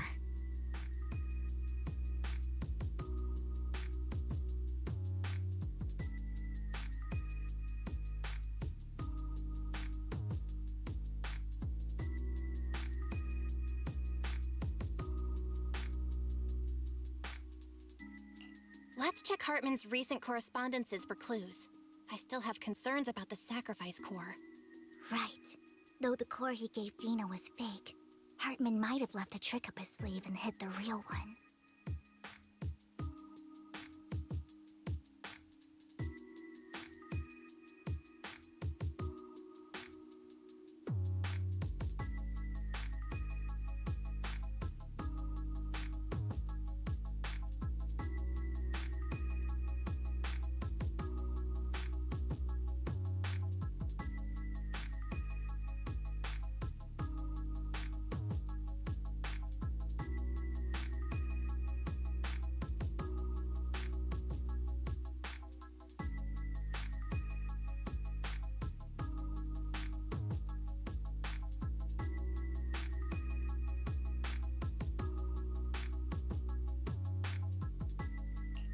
Then let's split up.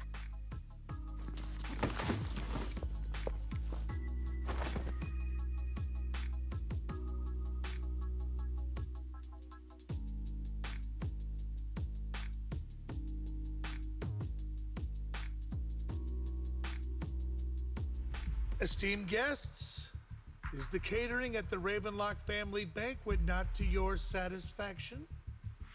So much so that these two distinguished guests felt the need to come to my humble office to scavenge for food. Don't want to come out? Well, after all, you don't have long left. Burton, that greedy idiot, fell for the mayor's trap. But I never expected that he would bring you into my territory. I suppose I should thank him. Otherwise, I would have had to go to great lengths to eliminate you. Vivian, Phaethon, give Hugo my regards.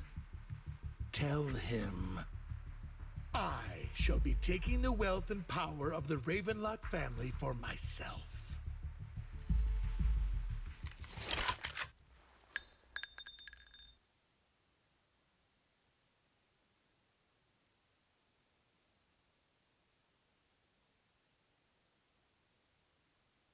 The bullet?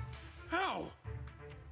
Dear uncle, why must we be so distant with one another?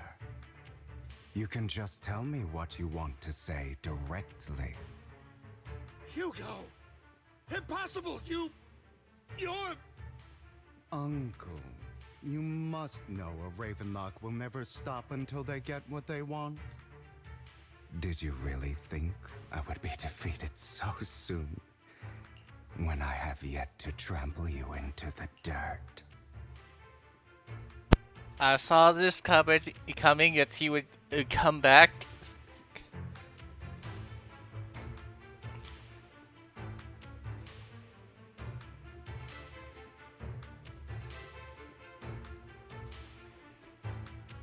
Well, now we... Seeing that here's the... I don't think ZZZ has the same guts as Star Rail of killing people off.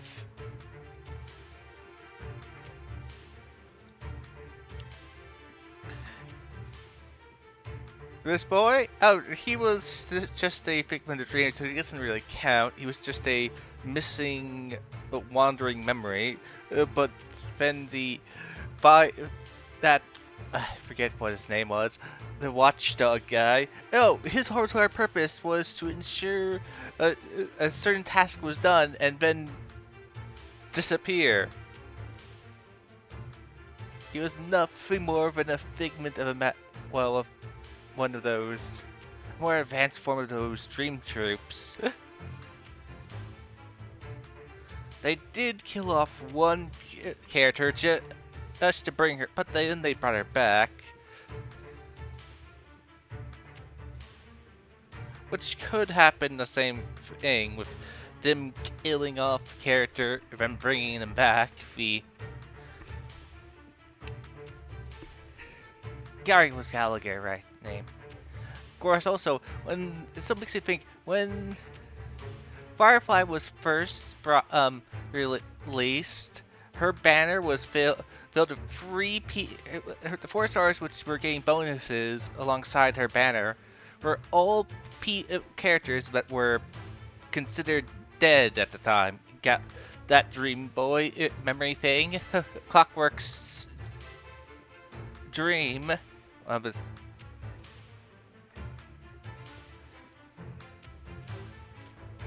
Gallagher, and that Fox person.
Okay. You filthy bastard! You only know how to resort to these petty tricks! Petty tricks?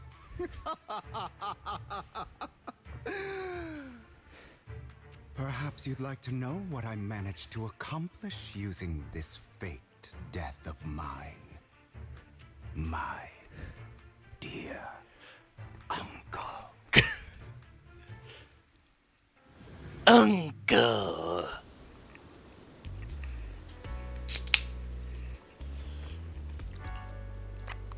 Faking my own death. Hope it's all worth the theatrics in the end. It was just to keep Hartman off my back, but maybe I went a little overboard. The manager must be pretty shaken up. I should apologize at some point.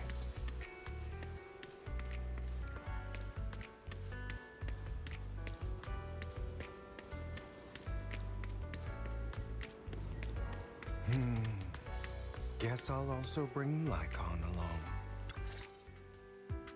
You're taking longer to rest than I expected. Lycon, you think too highly of my physical capabilities. Well, thank you for your cooperation. I must say, if nothing else, at least your acting skills have improved. Why do you look so angry? You should be happy. We pulled that off together with flawless teamwork and managed to fool everyone. Drop your foolish facade. I'm glad you still remember the code we set all those years ago. And thank you for ensuring your sleight of hand didn't deteriorate. Oh, right. I should also thank the blood bag hidden in my clothes and our other props. Do you remember when we last used this trick? It was probably ages ago. Sometimes I really don't understand you. Have you never thought about what the consequences would be if I didn't understand your code? If I decided against helping you? Or if I just couldn't control my strength properly? You'd understand it. Of course, if things really did go awry, I had alternative plans. You wouldn't be so arrogant as to think I'd bet everything on you, would you? You're insane. Aw, I'm flattered. So what exactly is the purpose behind all this? Surely after going to such great lengths to erase your own existence, you don't just plan to hide here and reminisce about the past with me. Don't try to brush this off. I've already helped you enact your plan. Tell me the truth. Don't get your tail in a twist. I have more plans that require your assistance, so naturally I would not hide anything from you.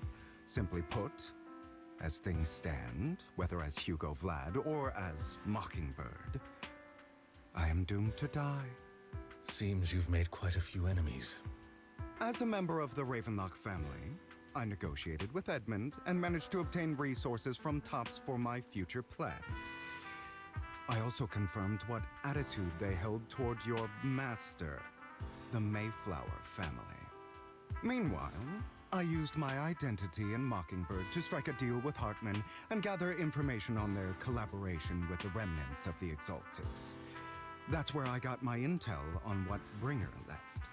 Oh, by the way, the crime declaration letter that your dear mayor received, that was also sent by yours truly. He's probably figured that out by now, right? Though I'm not sure if he told you.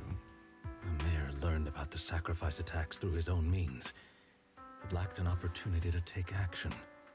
That warning letter was precisely what he needed. You aren't hopeless yet.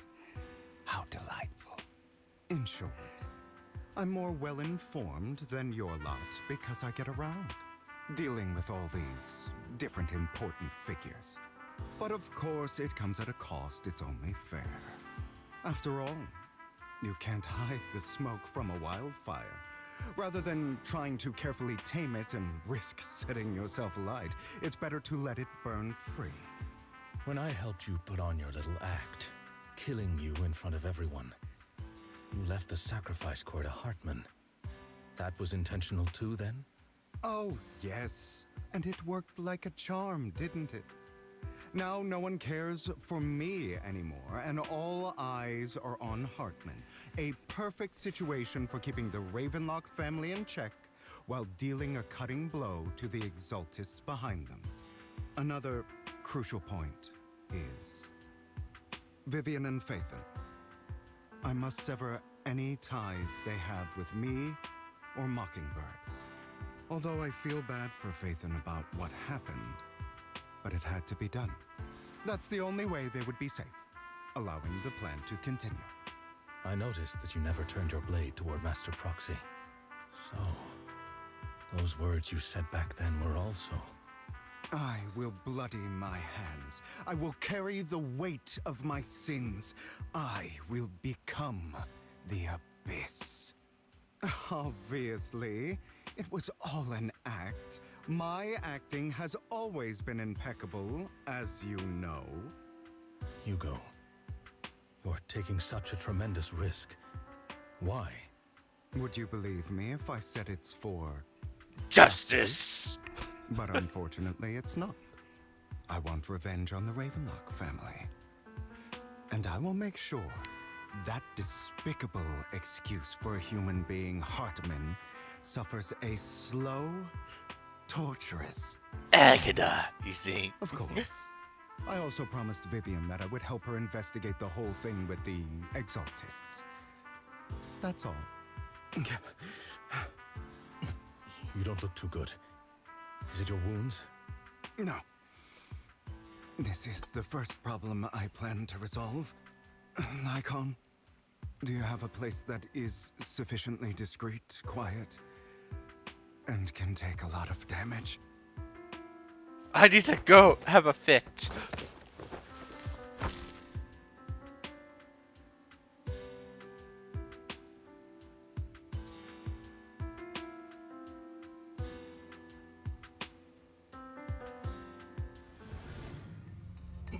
What exactly are you doing? Don't look at me like that. If I didn't have to do this, I wouldn't. Hartman recently obtained a bizarre substance, most likely from those crazy Exaltists. After use, it allows control of the victim's mind, to some extent. You were dosed with it. To be more precise, Lycon, I deliberately allowed Hartman to put this drug in my cup to facilitate our previous collaboration.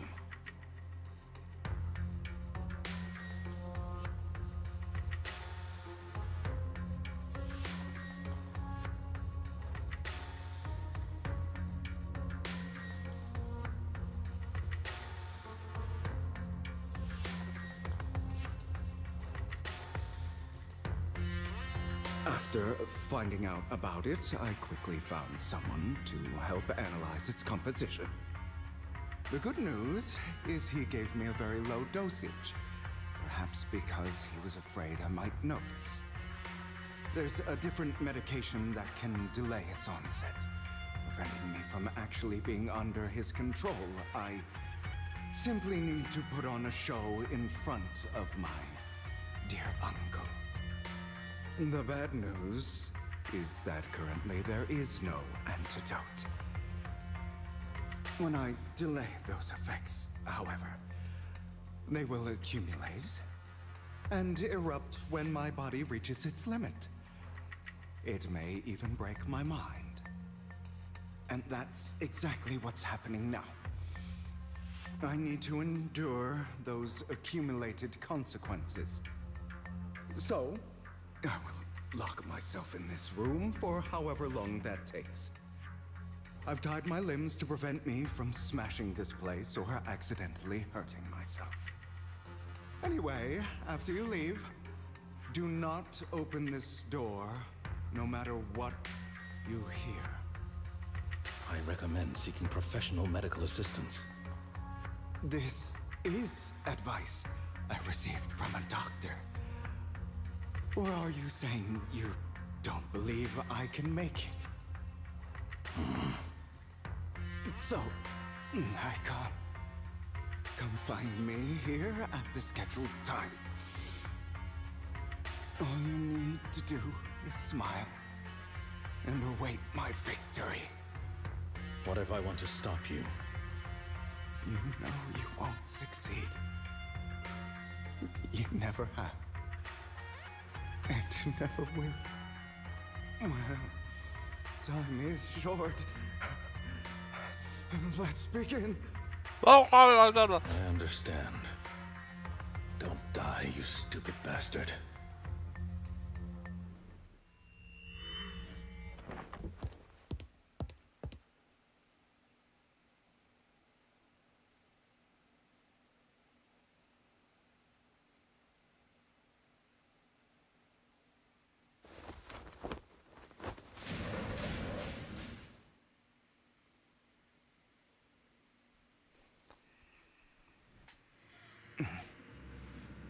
Is this because the side effects haven't worn off yet? Lycon's late. I'm surprised. Or is something wrong with time itself? Looks like someone's over there. Might as well go ask.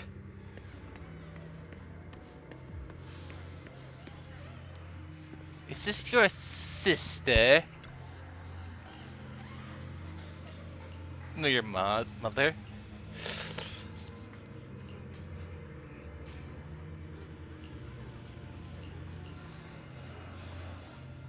It's all your fault. I wish I had never given birth to you.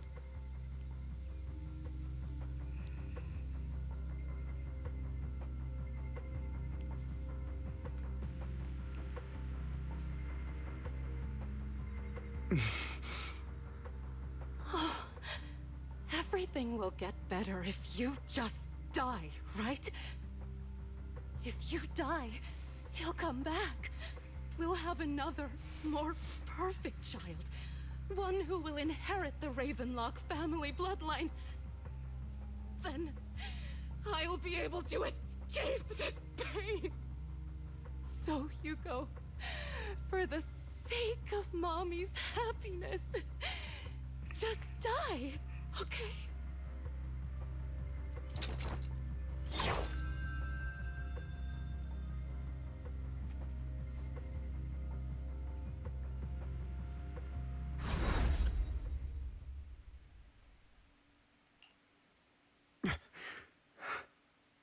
So, I wasn't awake yet after all. That's because you don't want to wake up again. Who are you? I am you. Hidden deep within your heart. Your most true self. My true self is a Bangbu. Yes, because they're lazy. Because your mind's too lazy to make a dark version of you. So I appeared before you as your Bangbu.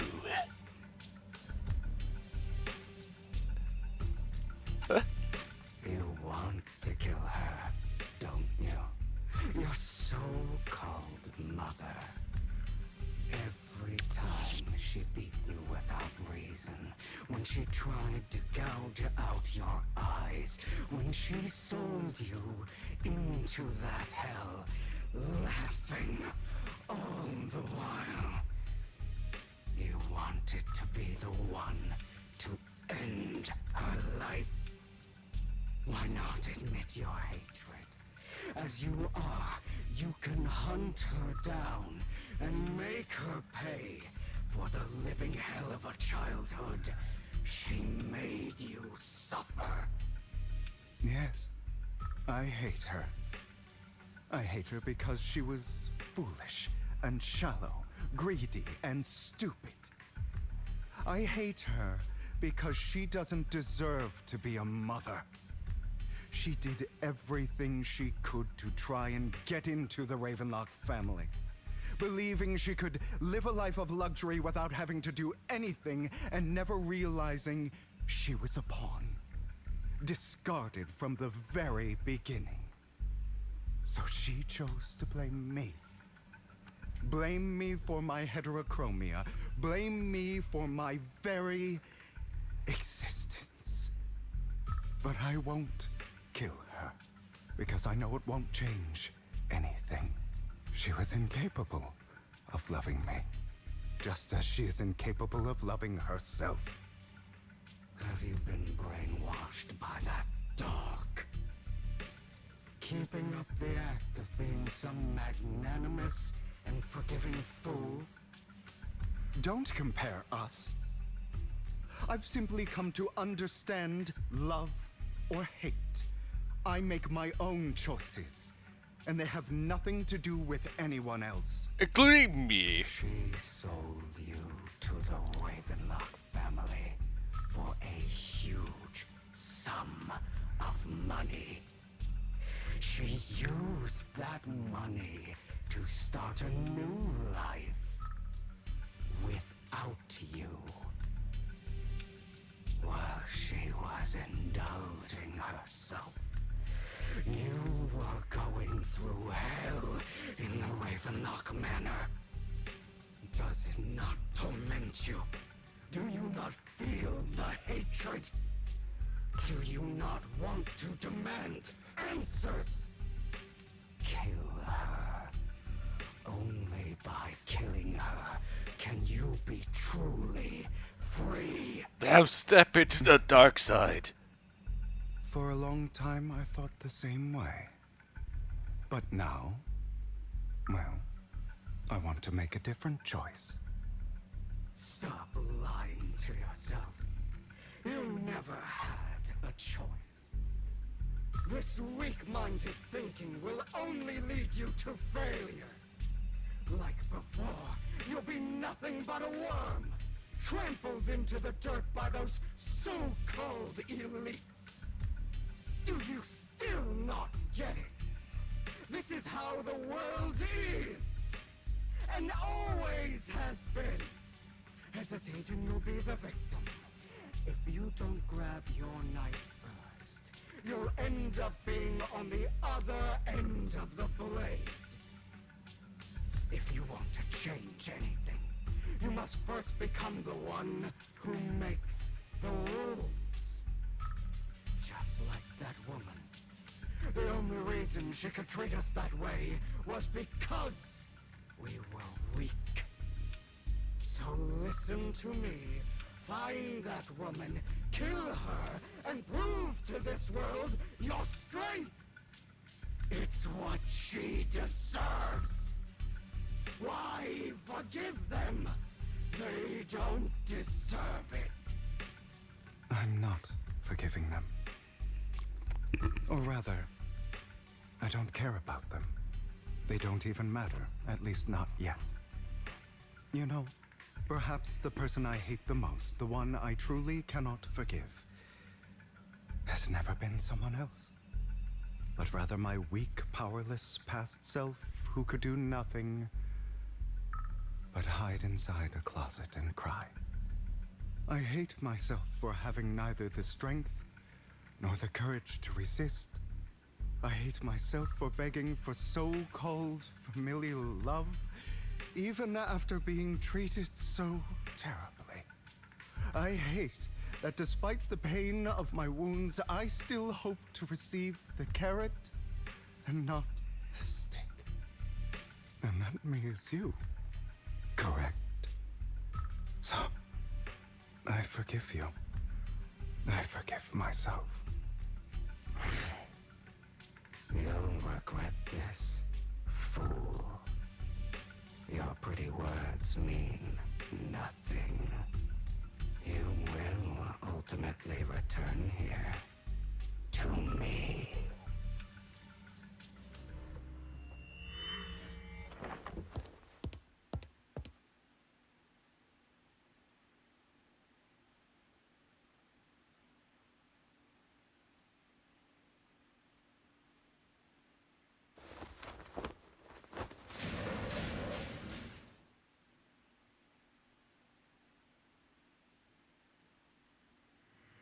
I see.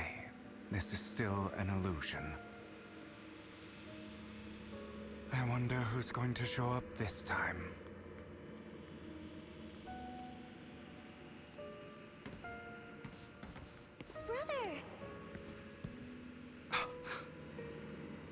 Hugo, let's play hide and seek. I'm already hiding. You'll find me, right? Like you always do. Serena.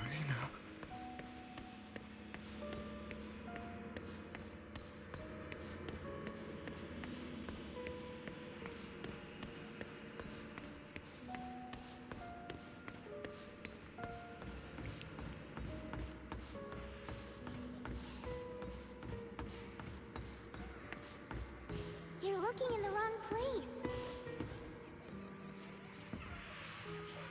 I found an even better hiding spot this time. Harder to find than any place you showed me.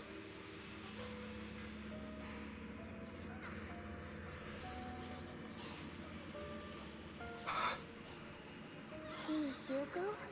Do you ever wonder why I had to die? It was because of me. That's right. It was because of you. It's all your fault. If only you didn't exist, I wouldn't have had to suffer.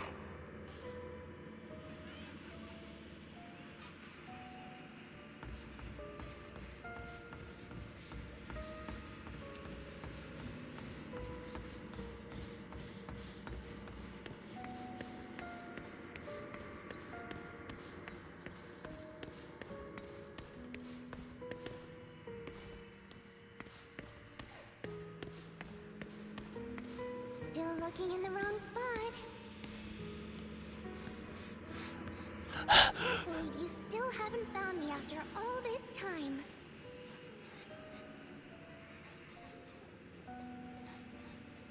Have you forgotten about me?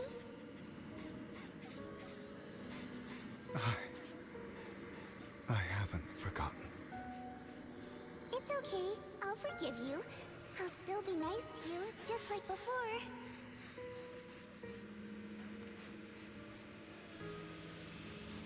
I was the only one who was ever nice to you, wasn't I? Yes.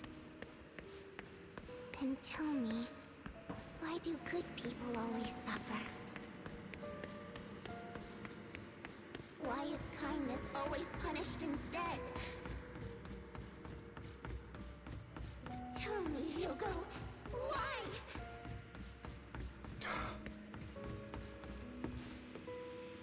Hugo, are you lost? Go back the way you came. I left you a surprise there. Let me guess, a beheaded bear.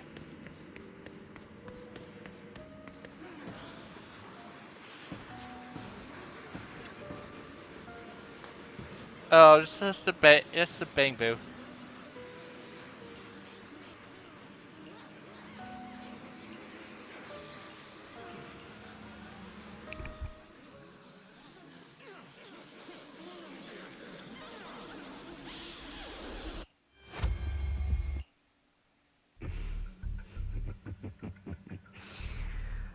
I told you that you would eventually return. We meet again, my friend. I told you, I am you. The side of you that you've always tried to deny existed. Of course. I know. This time it's about Serena. Right? Yes. Your half-sister. And the only child in the Ravenlock family who was kind to you. Unfortunately. It was her kindness that led to her untimely death. It was my fault. I don't like the way you blame yourself. Because that means I'm to blame as well. And I don't think I did anything wrong. Your mother sold you to the Ravenlocks. And your father He saw your talent and wanted to use you to push the other children into competing with each other. My brothers and sisters wanted to get rid of me from the moment they first saw me. In their eyes, you were no more than a slave. But Serena dared to treat you, a slave, as if you were human. And so, she was fated to die. They tried to kill me many times, but I was careful, and they did not succeed. So they killed Serena, who was weaker, an easier target, and pinned everything on you. Serena died in your place. Those cruel brats thought that by reporting this to Father, they could use it to get rid of you, a rival who threatened their positions. Yet, not only did Father not blame you for the incident, he praised you for it. In this world, only the ruthless, cruel, and merciless can stand at the top. And that's exactly what you managed to live up to, no? You found a perfect opportunity thereafter to catch the ringleader of the group who framed you and almost beat him to death.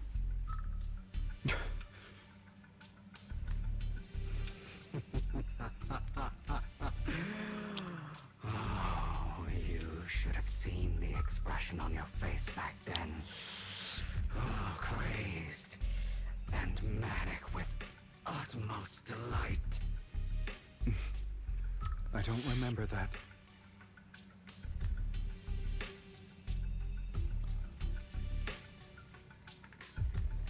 Here you go again, trying to deny your desires. Deep down inside, you've always wondered, asking yourself why these evil people never got the punishment they deserve. Why the world is so unfair. Like how you are now a dark version of me. Yes, the world is quite unfair. In the animated Asian department.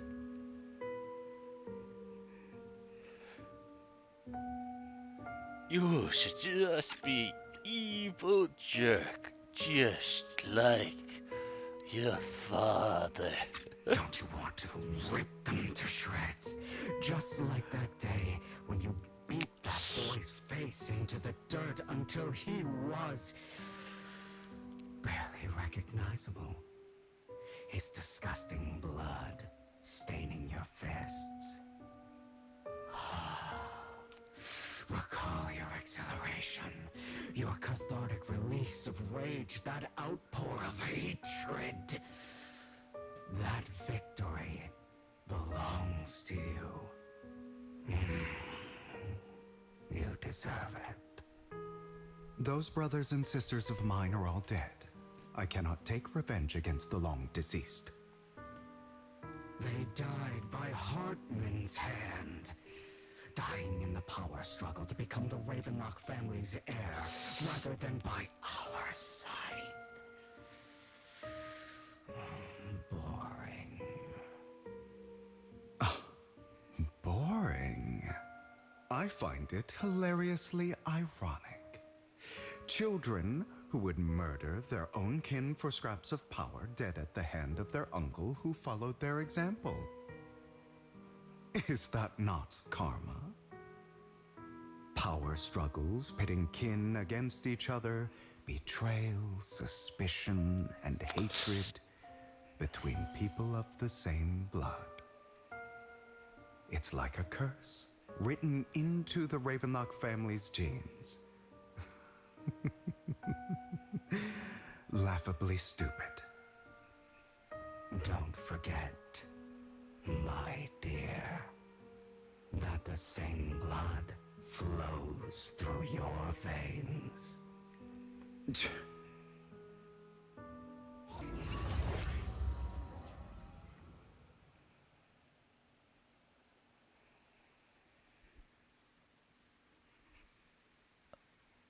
No, I don't have to be a Bang Boo. That's right, my dear nephew.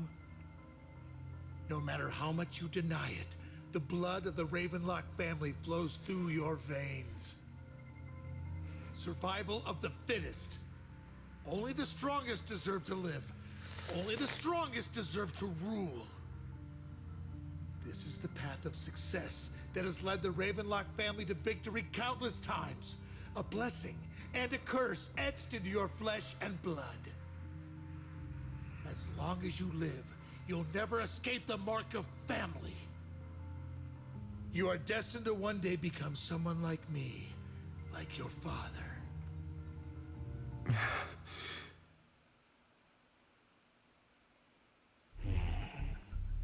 Is that fear I sense?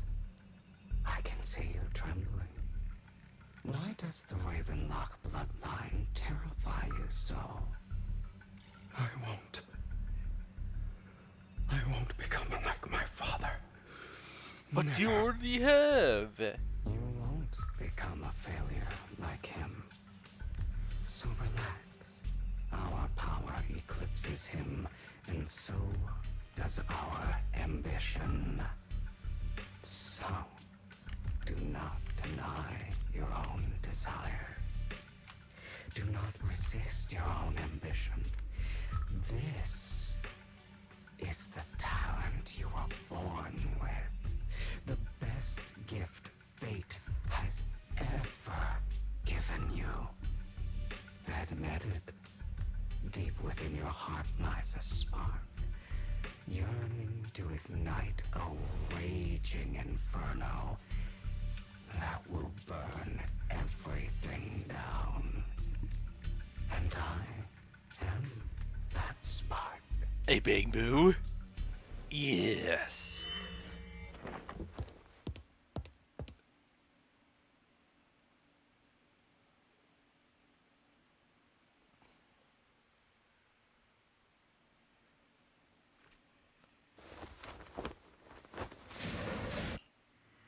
Lygon.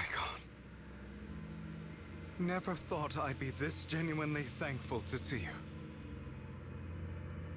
Wait, is that the Bang Boo behind him? Seeing you means this never-ending nightmare is finally over, right? No. Oh, never mind. Bang Boo.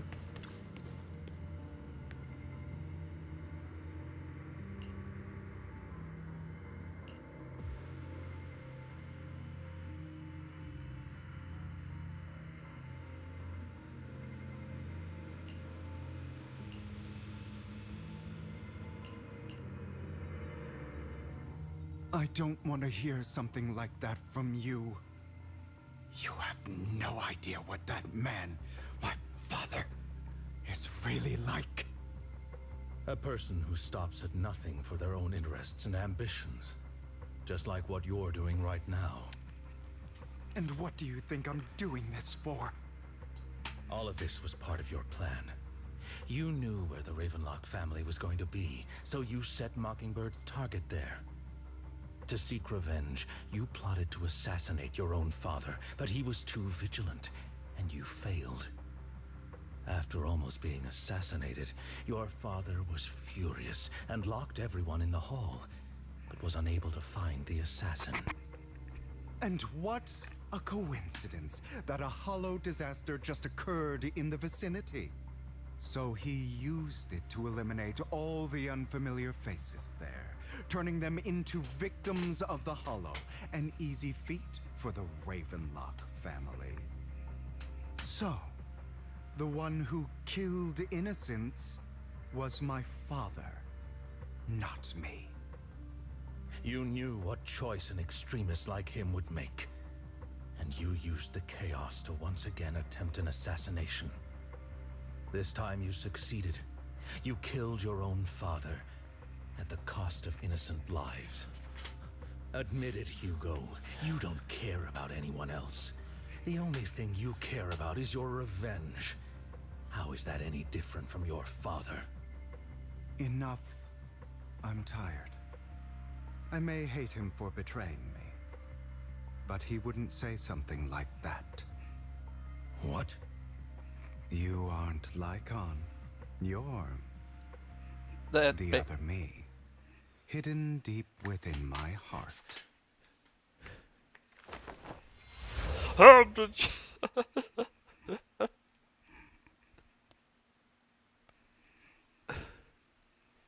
I've been waiting for you, my dear. It seems you've already grown accustomed to this place, even turning the tables on me. Just as you said, you are me, and I am you. There's no such thing as having an advantage over oneself. We are ultimately one and the same, forever inseparable. Then you should know what I want to say. When you and Lycon split, you didn't even try to clear up the misunderstanding, didn't deny or argue against what he said. Because you realized that deep down, he was right about you. You just hadn't acted on it yet. Some people live only to bring more suffering into this world. Sometimes, murder is what brings justice back into this world. For that, I must stain these hands in blood. That's right.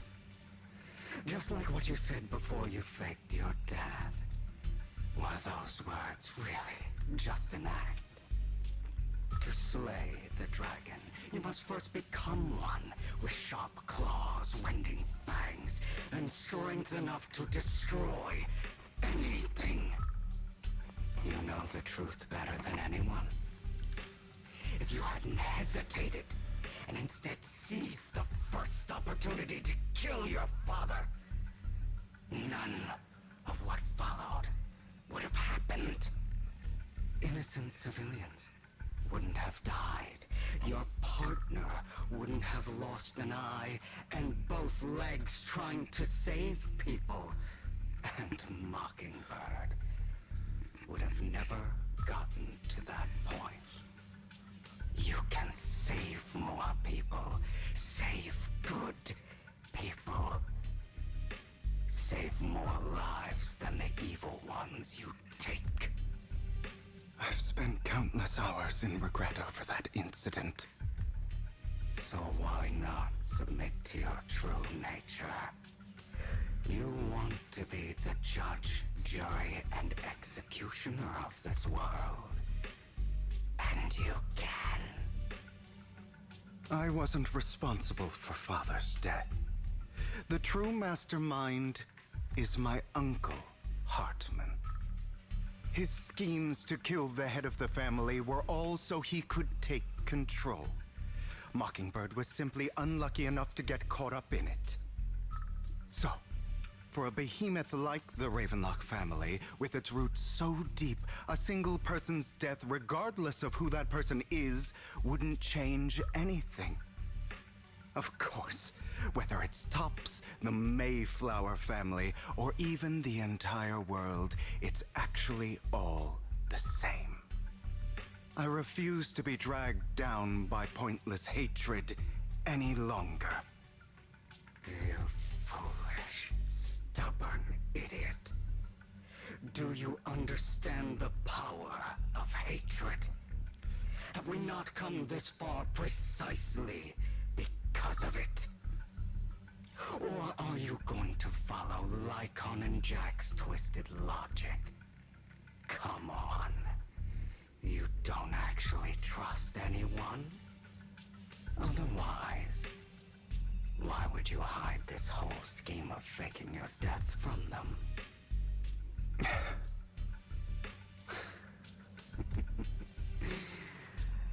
You've built an impenetrable wall around your heart, keeping everyone out. Of course you are right to do so. No one in this world can be trusted. Always. All you'll receive is hatred from your own blood and no love. Suspicion from your companions, and betrayal that comes all too easily. But the most ridiculous thing is that you want them to trust you. You stay silent and long for them to notice your suffering. You yearn for your companion's understanding and trust. Idiot. That's why you are incapable of exploiting them for your own ends. You care about their safety even more than your own. But remember, only the weak need companions. And we are children born from hatred. We are different from them. I will never be like them, and I don't need to be. Come, let me show you what powers we can wield. But you are me, and I'll never lose to myself.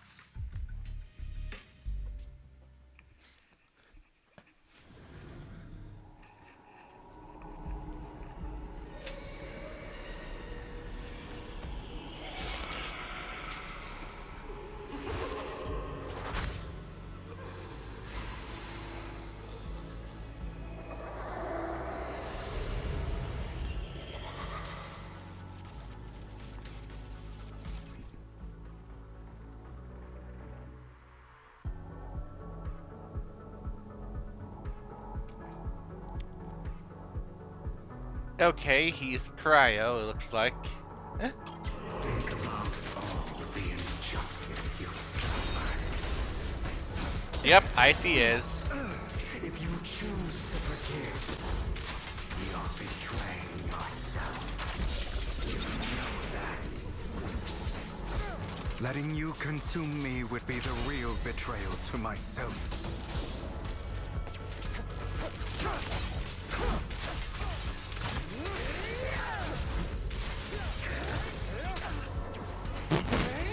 He has a rifle, sniper rifle. You're just afraid to admit it.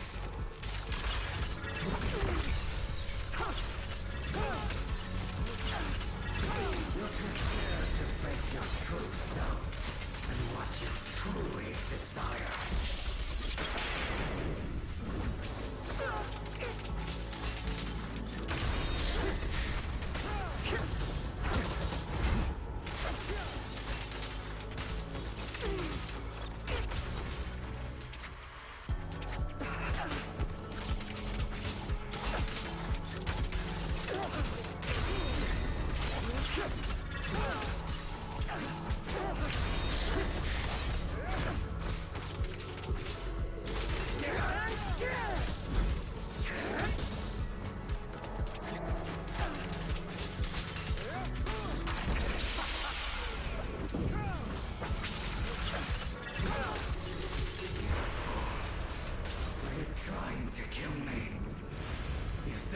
Just get rid of me.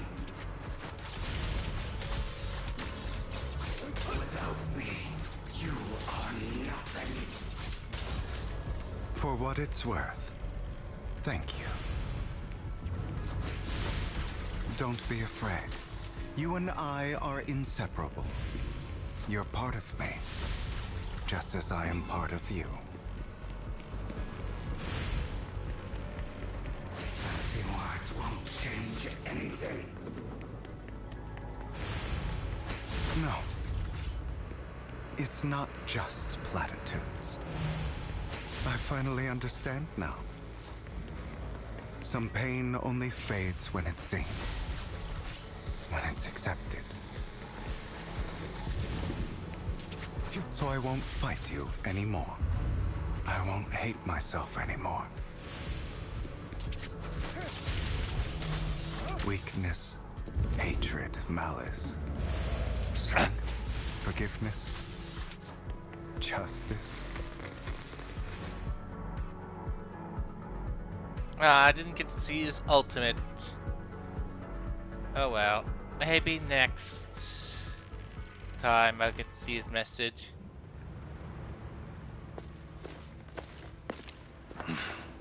Hugo, it's time.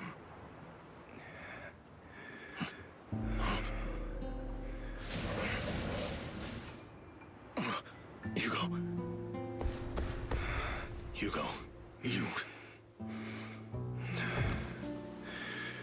Did I scare you? I made it through. I won. No praise for me, my dearest partner. Wait, how did your face get beaten up?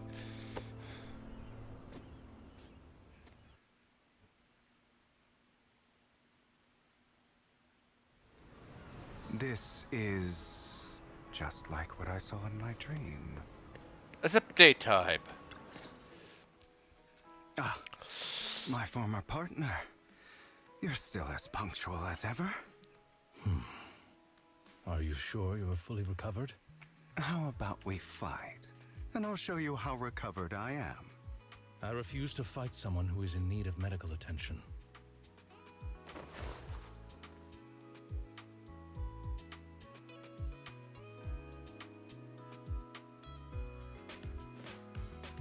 How thoughtful.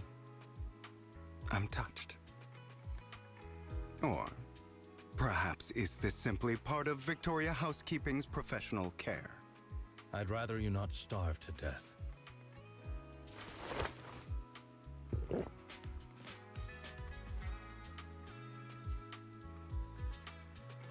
Not to your liking. I'm fairly certain this is the same kind as before. No. I've just gone too long without food. It feels a bit uncomfortable. Either way, thank you. Now tell me, what exactly happened in the warehouse? Just going a bit crazy from... you know what? Were you expecting anything else? But I did have a very long dream. A dream about many things from the past. If I had to put it into words, it would be like giving myself psychological therapy. You seem like you could benefit from some too. How about it? Want to book a session with me? Trust me, I'm a pro. Seems you really have recovered. Well, of course. I'm feeling pretty great right now. Like I could argue with you all day on every petty detail of who exactly was in the wrong back then. I wanted to ask, what you said about Mockingbird before, when you faked your death, was that part of the act? You mean the part about how Mockingbird has never really changed anything or saved anyone? I didn't expect you to still be so hung up on this. Interesting. After all, it was you who chose to betray Mockingbird. To betray me. Just as I said before, I never considered Mockingbird a failure. Perhaps Mockingbird deviated from its origins, but it has its value. You shouldn't reject the things you've done. Or Mockingbird. I have contemplated this before. Yes. Mockingbird has helped some people and has genuinely managed to cause trouble for those who abuse their positions of power for evil. Yet those in high positions still possess immense resources, and the people we helped remain destitute and suffering, willing to become slaves to those in power for scraps. But just as you said, even if what we did was childishly idealistic and flawed, as little as we actually achieved, even the slightest change is by no means meaningless. Nothing holds more value to me than Mockingbird.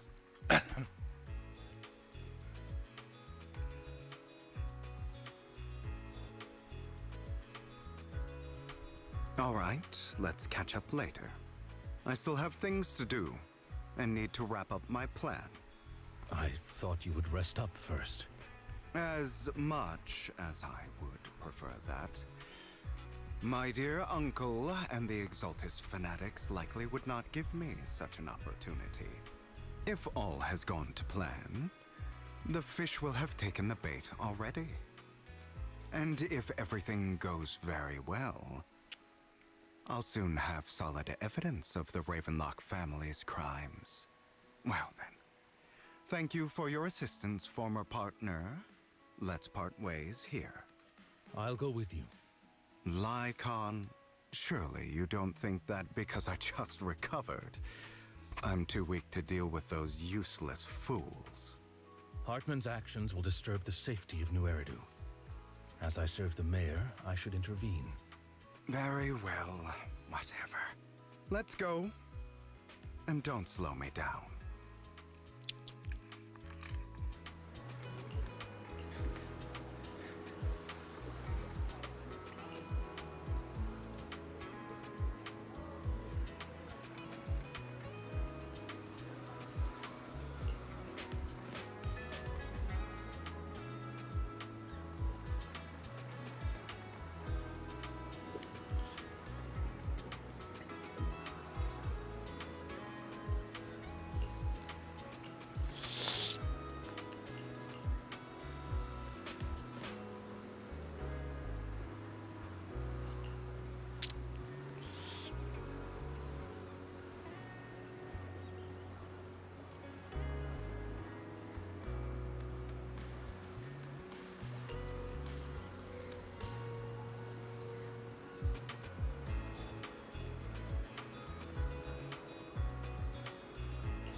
I'm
Okay, let us continue. Here's Hugh. We got. What? Can't handle it? In position. I'm here. I'm not opposed to working with you.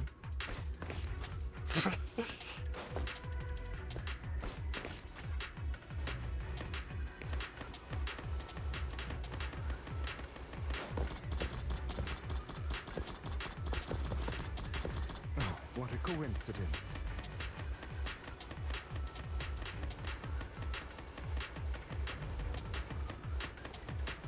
Understood. He's so noisy.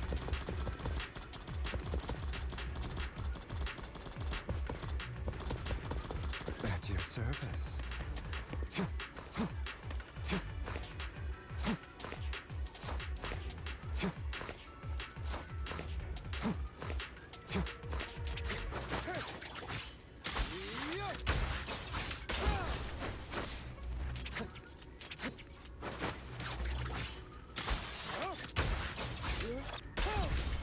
Okay, so there's two.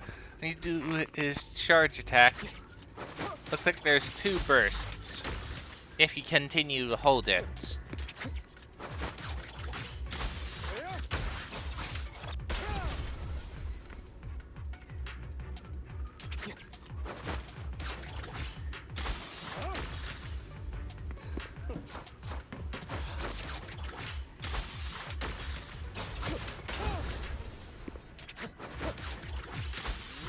Of course, it's not really a charge attack, it's more or less the end of his combo, but it feels like it doesn't go off all the time unless I hold it. Only for Master Proxy.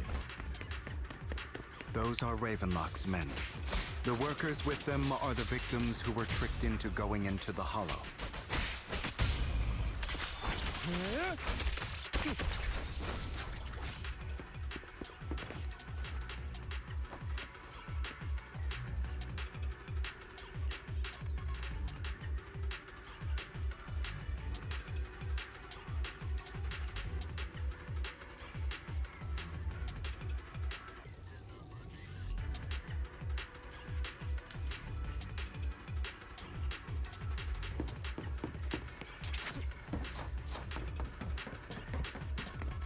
Bunch of nobodies. Annoying as hell. Kill them! You're welcome to try.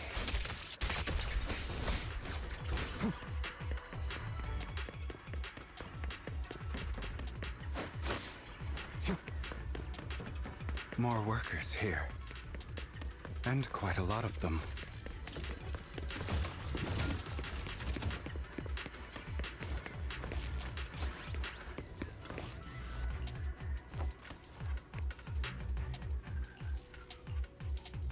Oh look, it's that guy.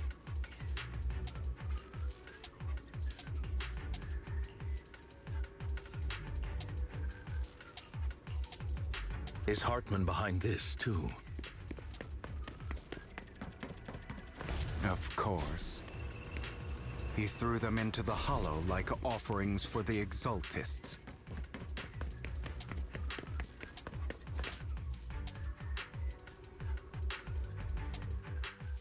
There's more over there. Let's hurry. It's different this time. Don't rush in. Let's listen in on what they're saying first. Oh, someone has made a comment. It did talk about. It did say something about an hour ago, but because I because I couldn't see. Because wait, I thought did my message automated message fry out?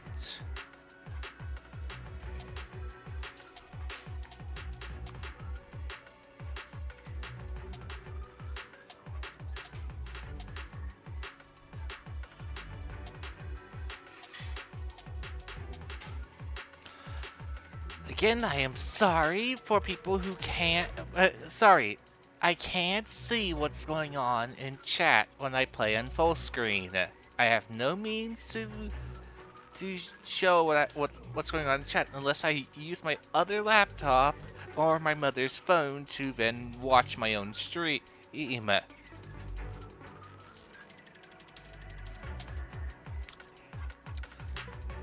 using my other laptop to watch my own stream does come with the occasional lagging, though.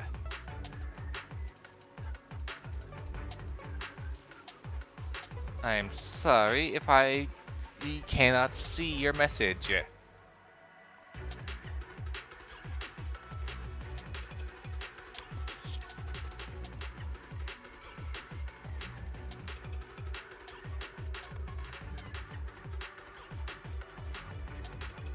And someone at, what, 3 o'clock says, just play. At around 3 o'clock. I'm guessing it was when I was away or fiddling around my chair. Since, yeah, my chair was going awry.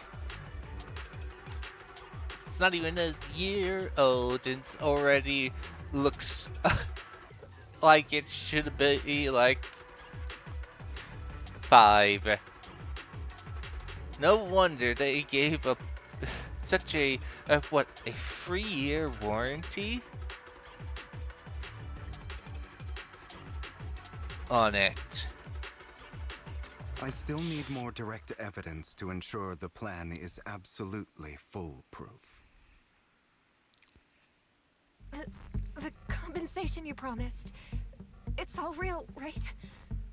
All we have to do is follow you into the hollow for some simple tasks, and you'll give us a huge sum of dennies. Sounds real suspicious. Shut your trap.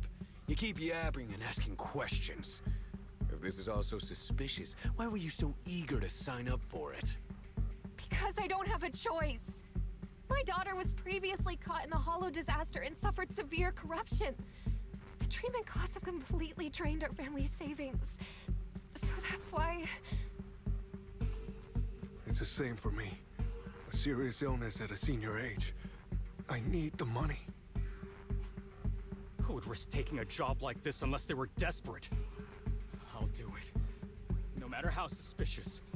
As long as I can get paid, I'll do anything. Even risk my life. Wait, you people from the Ravenlock family, you're part of a big company in Tops.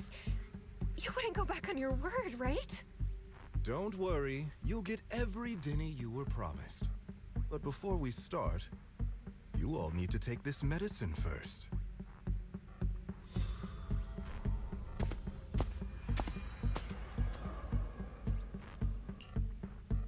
Bro, should we really be doing this already? These workers keep talking. We're wasting time like this. And the sooner they take it, the sooner it'll be over. Consider it an early release for them. What? You didn't say anything about having to take pills before. Look, this is good stuff, all right? It'll increase your ether aptitude. There's tons of people who'd kill for something like this. Exactly! You'll be working in the Hollow for several hours. This is essential medication. You have to take it before we continue. If you refuse, then you can forget about the job. Of course, you won't receive the compensation either. Lycon, what are you doing? Rescuing those workers, of course. There's clearly something off about those pills. We can't let them take them. Now is not the right time. As I said, we need more evidence to ensure the plan works. And as I said many years ago, you can't exploit innocence to achieve your goal. So that's how you see it. If that's not what you want me to think, then explain everything to me. All right. It's a little complicated, but simply put, these workers will be fine. Of course, it's your choice to trust me or not. But if you try to rush in... I trust you.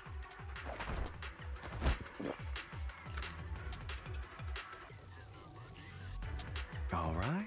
Now we can go and beat them into the ground as... Don't forget, you owe me an explanation. Also, don't overdo it and kill them. Even if they're the worst of the Ravenlock family.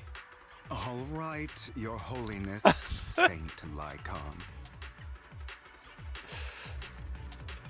Okay. Oh, that's really interesting mod to see. throw Lycon in a Pope outfit. That would be funny because of this line, Your Holiness.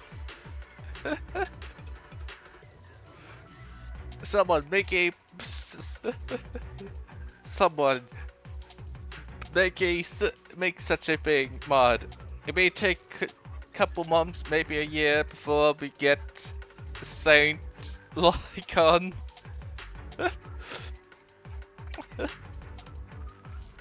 I do hope that some modders get the idea to do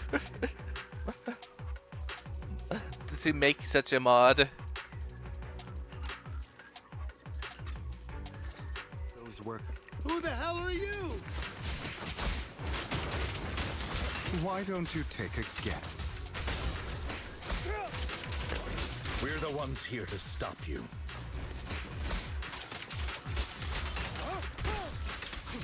Lycon, are you almost Can't done? remember the last time we worked this well as a team. Do you need help over there? No, I'm almost done. Your legs? How are they feeling? Don't worry, I can take care of this guy too. To be honest, I think I prefer the way you used to fight.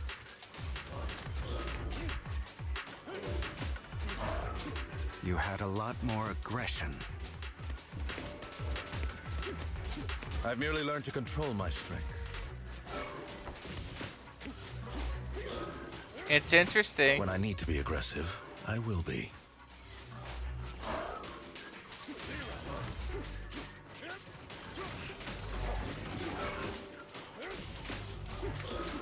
Fate will dance at our fingers.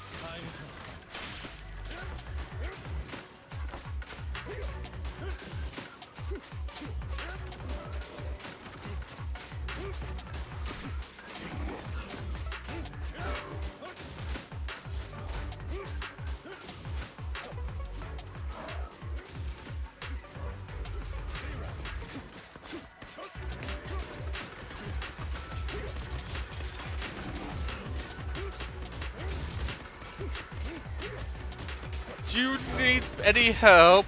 I should not be fine.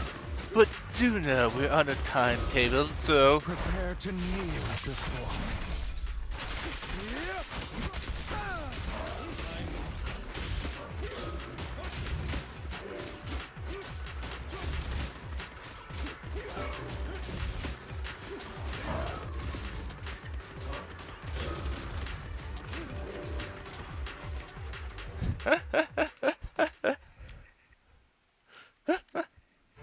Damn it! Who the hell are you? How dare you mess with the Ravenlock family? Ravenlock. Savor the name while you can, for it will soon cease to exist. What's that supposed to mean? It means exactly what I said. I think this might be good for you. Sever your ties while you can. You still have a chance to walk your own path. The family's honor comes above all else. Is that really what you think? I saw the compassion on your face just now. You're not from the main family, right? That's why you were assigned to these trivial tasks. But in reality, there's no need for you to keep playing this boring game for them. I don't have a choice. From the moment I was born into the Ravenlock family, You always have a choice, if you're willing to act. All right, let's end the small talk here.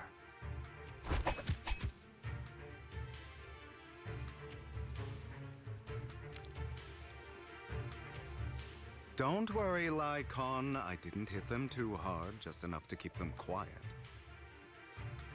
How's that? My acting's pretty good, right? As always, a certain someone should take some lessons from you. I'll leave the rest to you then. Okie dokie.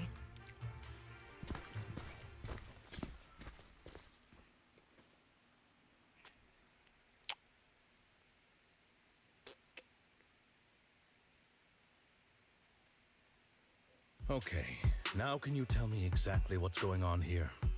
As you can see, that worker just now was actually an informant of mine.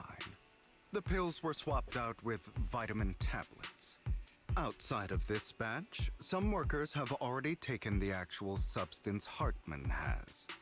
But rest assured, the antidote for it is already in development. I found the best in the field to help, and with the data I collected before, we should have results soon. I wanted to ask. The reason you decided to lock yourself in a room and endure the effects of the drug, besides getting evidence, it was also to collect data on this drug in order to create an antidote, correct? It seems you're not completely beyond hope. I thought you were just being stubborn. Sometimes I wonder if you know me at all. Then, I have one last question. Why did you never tell me any of this back then? The truth is, I heard everything. That entire conversation between you and Jack. Before he passed away in that small attic. When Jack called you aside and gave you those warnings. When he told me you might go down the wrong path? That's right. You never said anything. What would I even do? Scream and rage over your suspicions, or get on my knees and beg for you to trust me? You know there's no way I'd allow myself to do such a thing. Besides, back then, even I was confused about myself. Jack, he...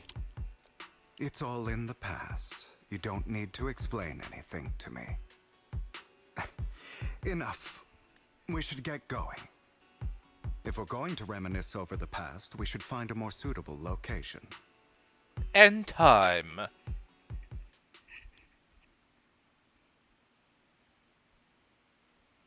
Lycon,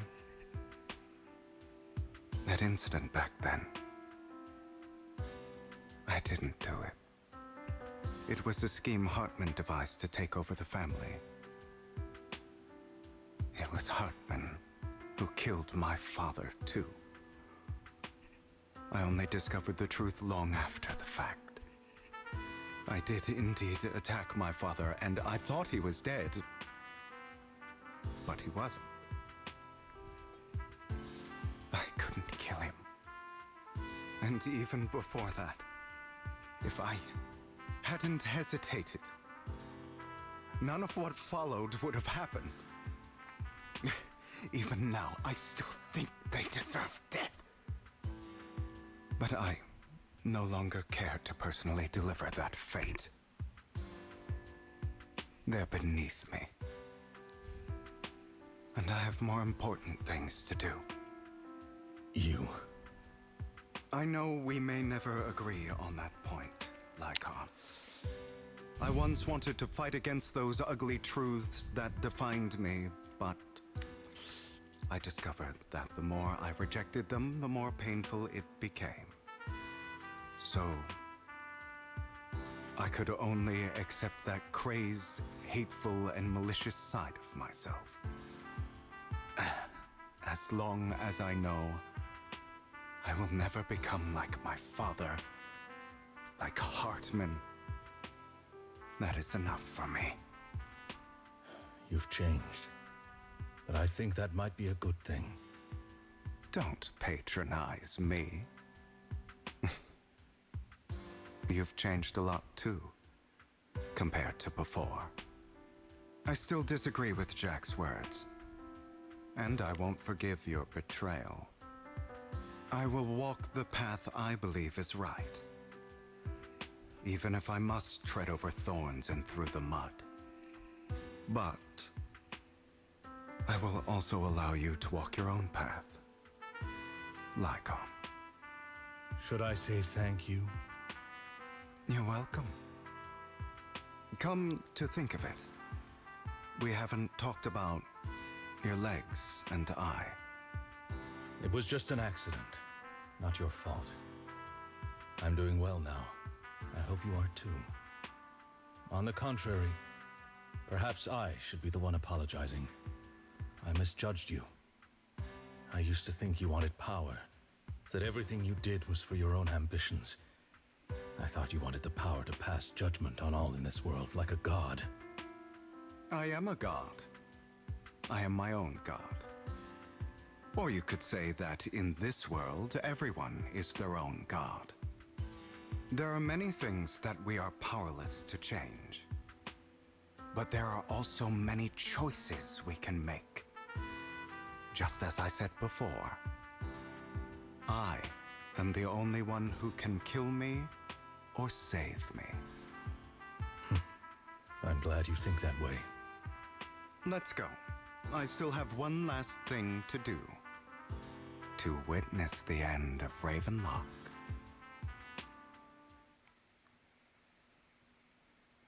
Back to the present, I guess. You really think you can take my place if I die? Never, you filthy bastard! Your little tricks mean nothing. As long as the Ravenlock family stands, I can still get back on my feet. You still don't get it, do you? This was never about avenging my father. And I don't care about taking your place. I didn't come this far just to kill you. That'd be pathetic. Right on cue. Why don't you take a look at this, Uncle? On behalf of TOPS, I'd like to clarify that we had no involvement in the Ravenlock family's actions. TOPS is officially terminating all partnerships with the Ravenlock family, effective immediately. We will have no further affiliation with them. Are you crazy? What the hell do you get out of ruining the Ravenlocks? You want to be a petty thief forever? Thief? Oh, Uncle. Allow me to reintroduce myself. I'm the name people whisper about. The one who robs the rich and gives to the poor. Robin Hood? I'm the master con artist who can fool anyone, anytime. I'm the leader of Mockingbird. The one who turns every headline into my own stage. I have friends who'd catch me if I fall, partners who'd shed tears for me, and allies who always have my back. I am Hugo Vlad. You're the one who needs the Ravenlock name. I never did. You ungrateful bastard! You should have never been born. You flatter me. Same goes for you, Uncle.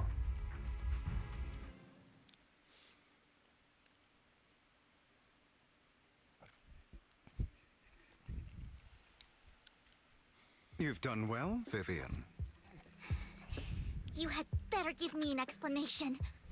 And here I thought this would be a touching reunion. What's with all the anger? Hugo, I'm a member of Mockingbird too. And I mourned your death. Listen, Vivian. I don't want you or the people you cherish to get caught up in danger because of me. I've always been selfish, so I don't hesitate to use you all as variables in my plans. But it is because I am selfish that I also don't want my failures to affect my treasured companions. In any case, if you were in the same position, would you not make the same decisions? Lycon's taking care of everything outside. We should go. Also, Belle, thank you. And I'm sorry for the whole act where I threatened you. It was the only way for Hartman to drop his guard against you and leave you be. I, Hugo Vlad, am forever indebted to you.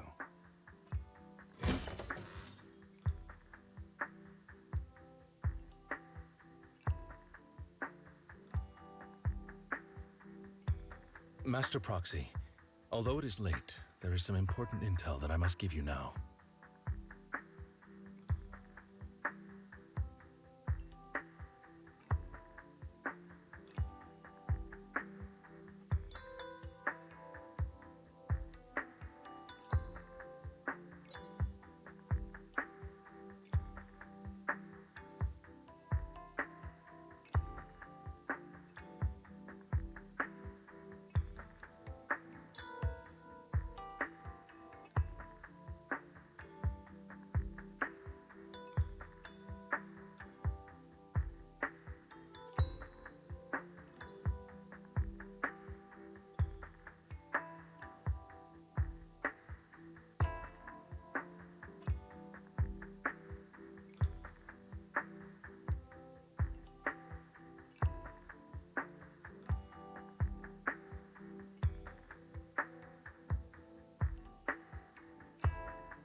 So, Lycon, you knew about Hugo's plan to fake his death? I was simply playing along. After all, I could not determine whether Hugo's plan would pose a threat to you. You are a student of the mayor's late friend, and I am obligated to protect you. You still have that habit of finding awkward excuses when you're embarrassed. Mr. Hugo Vlad, if you have any important intelligence to share, please do so with haste. I need to return to rest before midnight.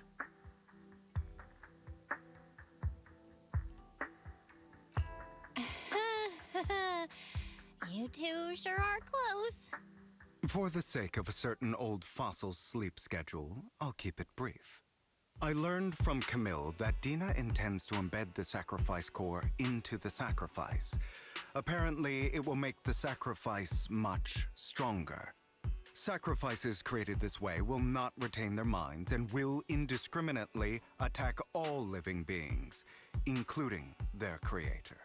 So the Exaltists don't do this. It would bring them no benefit. But Dina's concoction can control people's minds. If a person takes the pill and is injected with the serum Landon left behind, the sacrifice would be under its creator's control. Although the dormant sacrifice has been destroyed, Dina found a batch of that serum her father created and wants to create new sacrifices. Never mind the sacrifice. Hartman's sacrifice core is a fake. We don't know where the real one's gone. The real core has always been here. Here? In Lord Phaethon's video store? Vivian, do you remember when I suggested you give that collectible to our dear proxy? I remember. But that was just an ordinary pendant. And I've met the person who submitted it. She has absolutely no connection to the Exaltists. How about our dear proxy take out that pendant so we can take a look?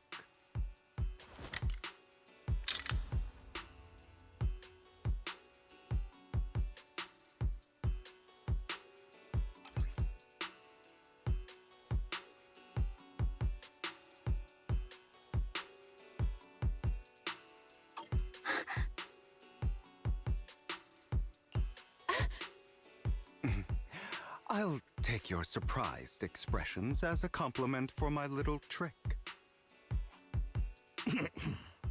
I will hand over this core to the mayor as agreed.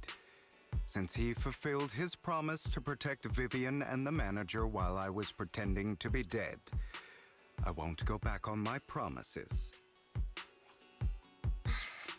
No wonder the mayor would promote rhetoric favorable to Mockingbird. I can't believe I thought he was actually being sincere. Since we have the sacrifice core, all we have to do now is stop Dina from using innocent people to make more sacrifices. Yes, and we need to destroy the last batch of Landon's serum. Hopefully with no options left, Dina will give up her obsession. All right, that's the important stuff.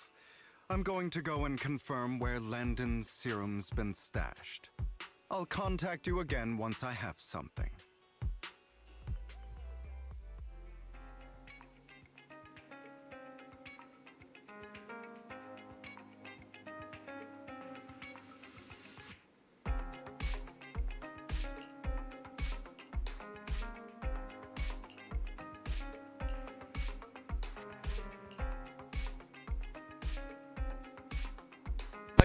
How would that look? Lycon turning more werewolfy. Would he just become a man? Okay, you transform. Transform into werewolf. Why you look like completely like a man? This is what happens when a wolf man goes werewolf. Wait, isn't this more wereman? Yes.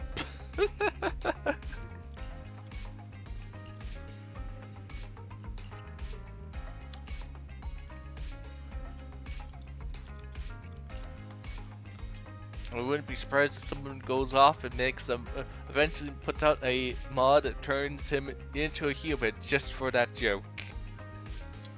Or creates an even more furrier version of him.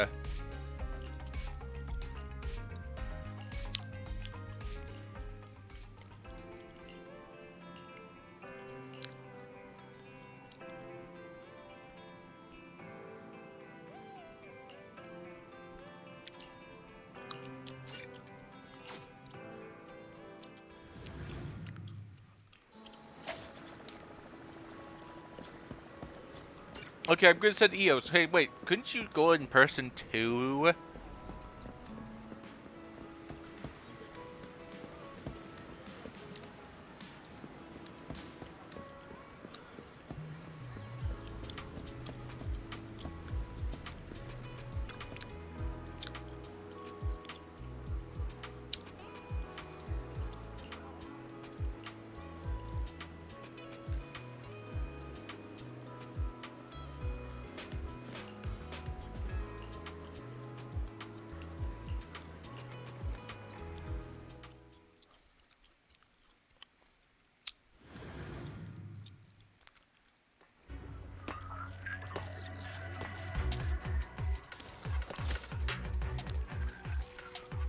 Landon's stash should be somewhere nearby.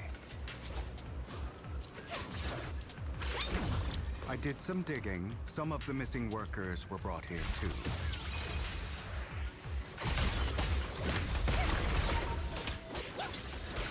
Dina's getting ready to make her move. Don't worry, we'll clear them out.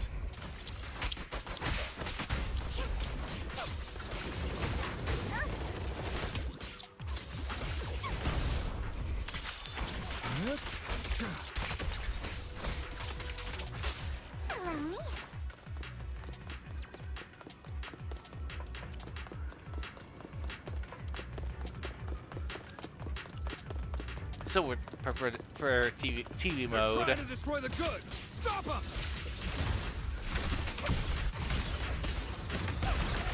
We need to take care of the guards first.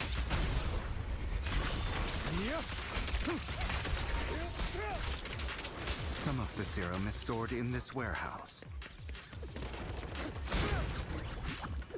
You're not taking anything from here. Don't get hit. Hugo, get the guards first. Don't space. Vivian, allow me. Freeze all evil! You just stepped into your own grave!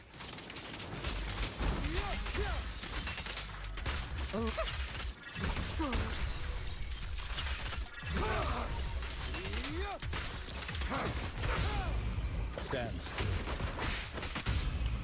Wait my turn.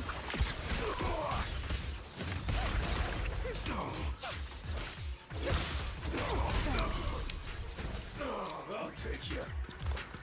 Notice me.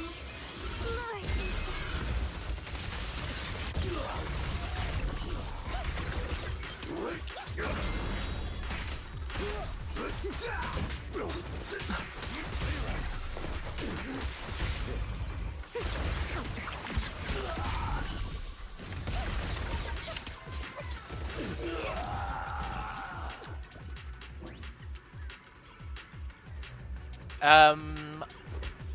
Really?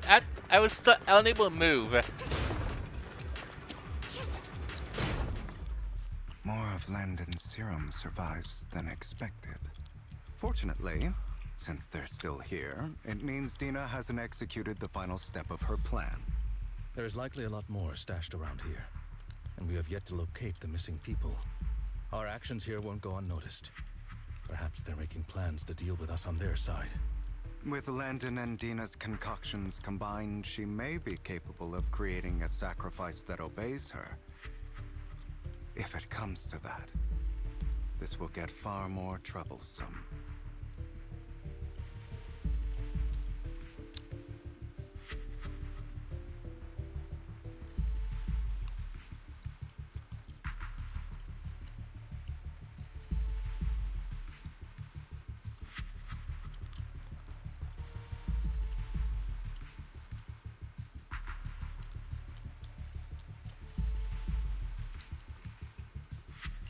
How about we split up? Hugo and Lycon will destroy what remains of the substance around here, and Vivian and I will go search elsewhere. Very well. Let's go with your plan. But be careful if you encounter Dina and her people. According to Camille, she's absolutely obsessed with completing her father's dying wish. Who knows what she may try? Let's part ways here for now. And perhaps the other manager could use EOS to guide us. Sure. I've been feeling better these past few days, so just follow me. It's only now that I realize how fortunate we are to have two Lord Faithins. Although, I feel like our work's doubled. In the past, Belle and I would only ever work on the same route. Greater power means more responsibility. And in any case, I'm sure the mayor would be able to provide double compensation. He's a very generous person, after all. Right, Lycon?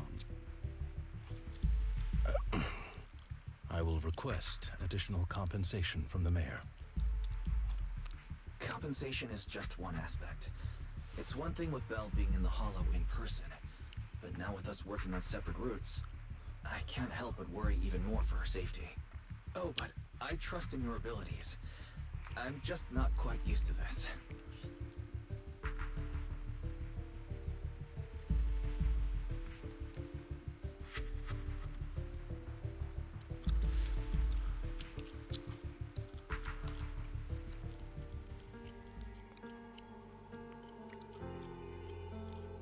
This is the future I saw. Lord Pathan.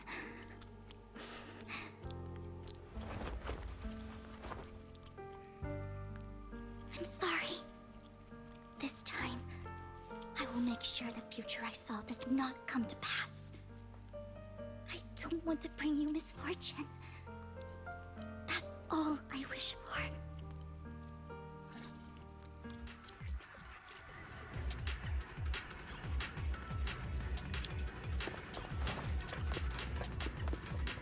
Leave this to me, Lord Jathan.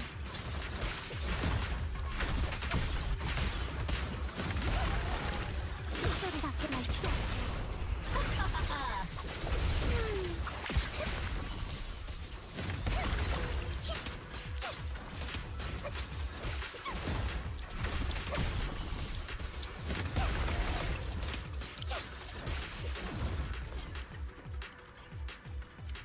Yeah. Why is it that I can't move when she does that pose? It's a bit annoying. Don't touch me. Lord Phaethon, there might be more serum here.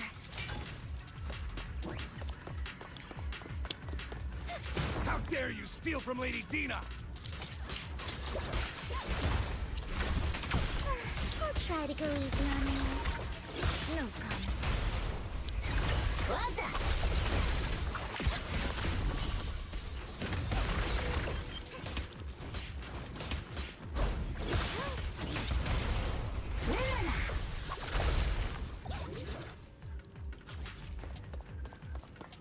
There are containers by the fissure.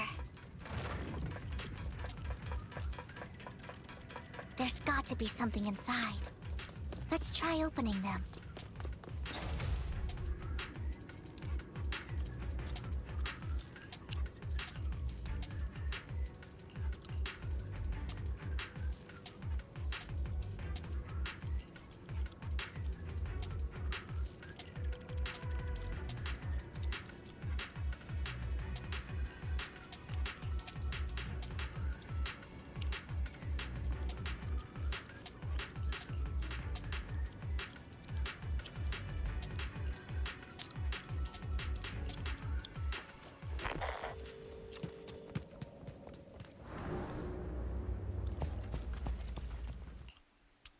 It must have been tough for you to find this place.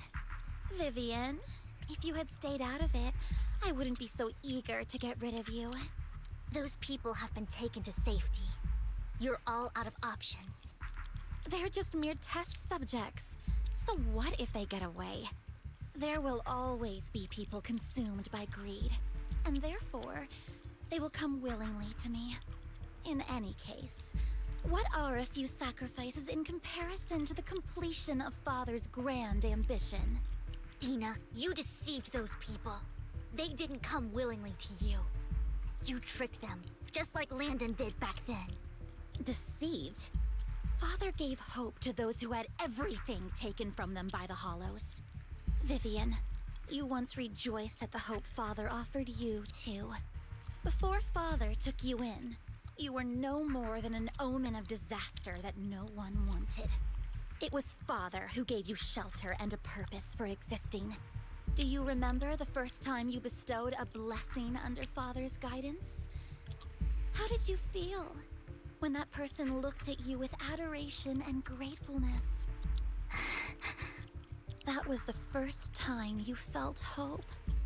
Like your existence had a purpose, right? Don't forget that it was Father who, through what you call deception, gave you hope. And you, what have you done? You basked in Father's attention and everyone's adoration, only to destroy everything. Do you think that by leaving the Exaltists, those people will live better lives? Of course not. Those who suffered under the Hollows will only continue on as walking corpses, without the hope Father gave them. Do you really think you're some sort of savior, Vivian? In the end, you're just an ungrateful brat who brings misfortune to those around her. It was you who destroyed everyone's hope. Not everyone wants to live in false hope, Dina. You say it's because of greed that people willingly become your sacrifices. Perhaps those people aren't entirely virtuous. But that greed is just wanting to live a better life beyond the Hollows.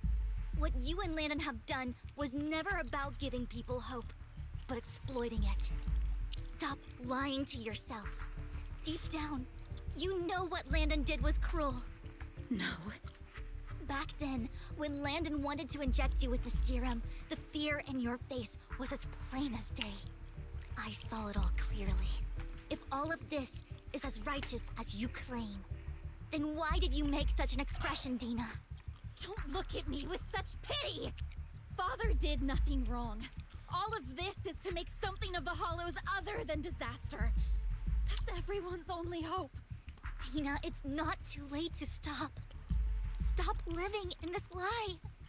You know what would happen if a sacrifice loses control and escapes the Hollow. It's not the Hollows that are to blame for those people's deaths, but the hope you keep talking about. That will cause more despair and claim more lives. That is merely the necessary sacrifice to accomplish a greater goal. No one deserves to be a sacrifice. Your hypocritical magnanimity disgusts me. I can always go and get more test subjects if they've escaped. And I will be able to replicate Father's serum with enough time. With you gone, I'll be able to complete Father's gift to the Creator and fulfill his last wish. Camille, release the failed subjects. Lady Dina. Camille, are you going to do what you did before? You keep saying you'll follow the Creator, but it's all lies. Lady Dina, the Hollows took my family from me. I understand that there's no way to get back what I've lost. It was Lord Landon who told me that the Creator would guide me. One day, Hollows will no longer be disasters. Everyone will be able to survive inside them. I look forward to the day when this hope becomes reality. I watched you grow up, and I know that you've always looked up to your father. He gives you hope, and I destroyed that hope with my own hands.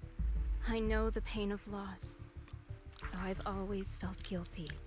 I want to atone for the hope I destroyed. But Dina, I don't want to ruin more lives, and I don't want to continue watching you destroy yourself.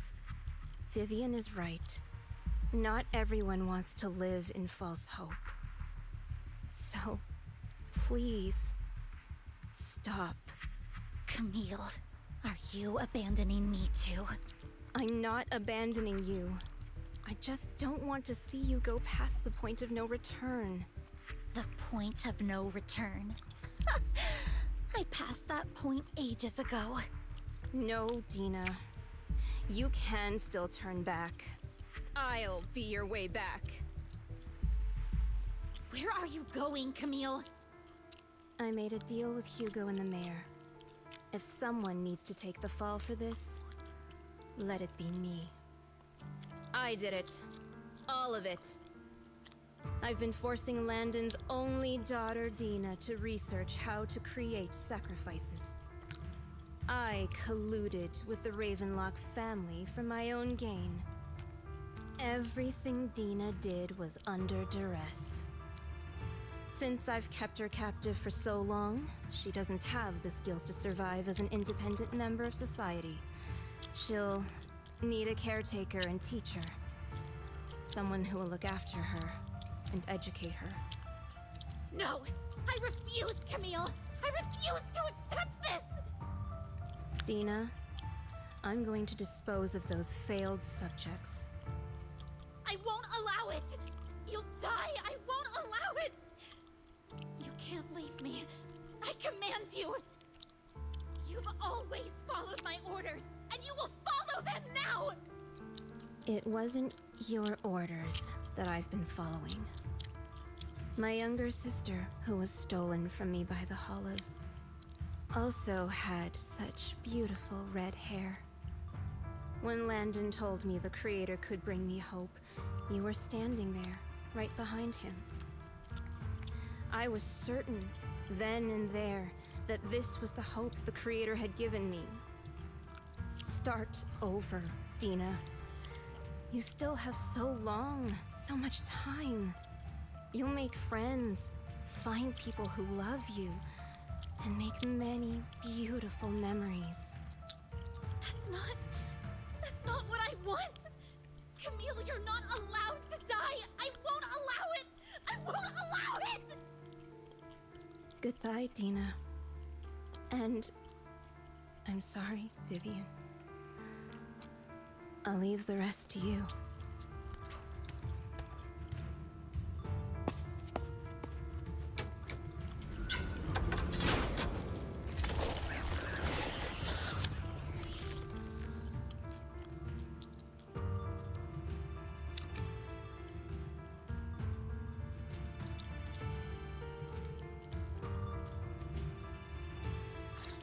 Take out these ethereals first.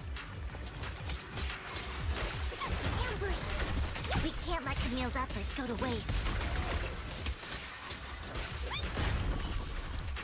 Totally no. Get my dress dirty, little pig.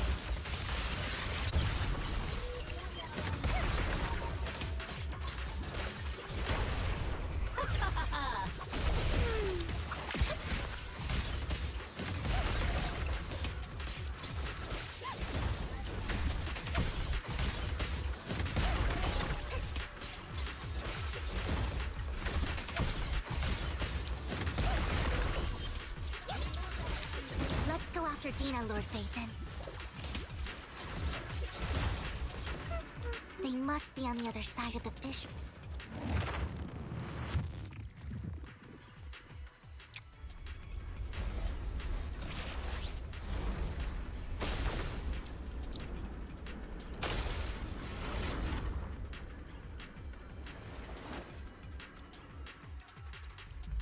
Are you satisfied now, Vivian?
You were the one who brought yourself to this point.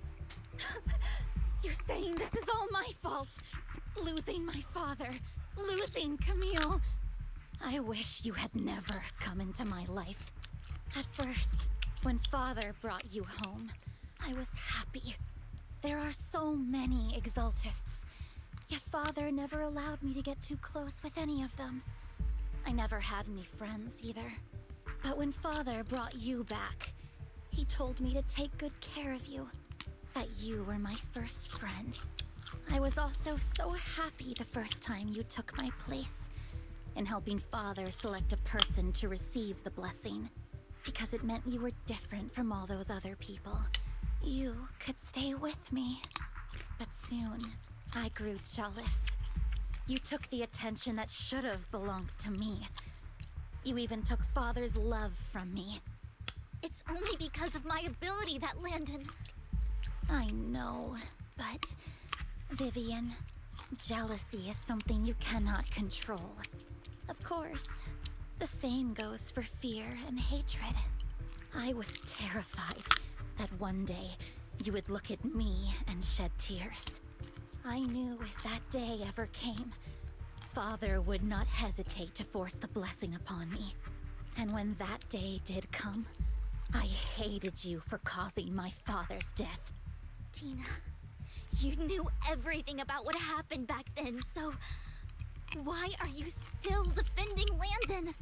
And why didn't you tell me back then? If I had known earlier, maybe I could have found a way. Because it's the only thing that makes me more special than you, no? It proves I had Father's trust. I was more useful to him. Vivian, you said you wandered without a home ever since you were young, hated by anyone you encountered. You were happy to gain recognition from everyone and help Father when you were among the Exaltists. But in the end, you discovered you were being used, so you felt betrayed and hurt. Then, what about me?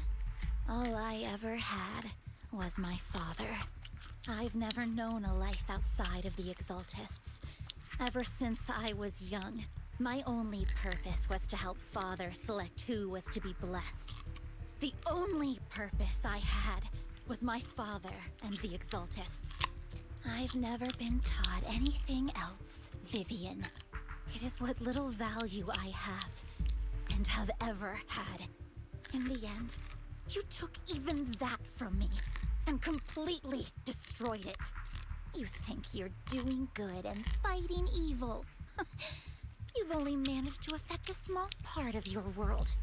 But have you ever wondered if maybe that's all there is to my world? I never wanted to hurt you. You are also my first friend. And that's why I wanted to save you back then. Save me? You and Camille all talk about saving me. Why don't you understand? To me, loss is so much more painful than death. Tina, you can start over. Everything Camille did was so you could live on. Let's leave the Hollow together. There are so many amazing places in New Eridu. This time, I'll take care of you. I've also met so many amazing people. I'm sure they'll love you too. Okay, Tina? Vivian, I can't forgive you. And I don't want to forgive you. I have nothing left.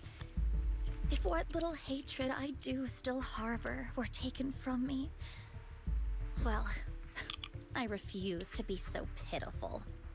I won't apologize, Vivian.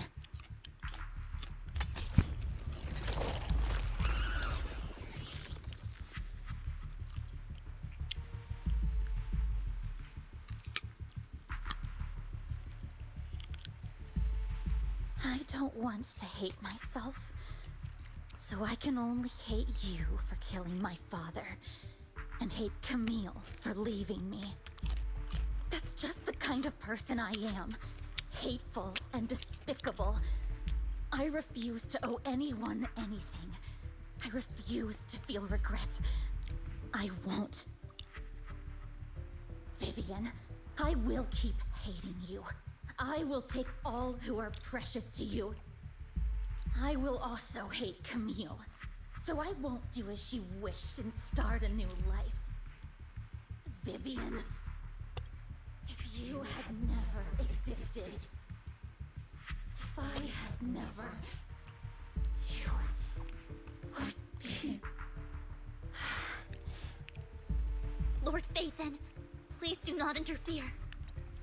She was my first friend. I'm going to bid her farewell.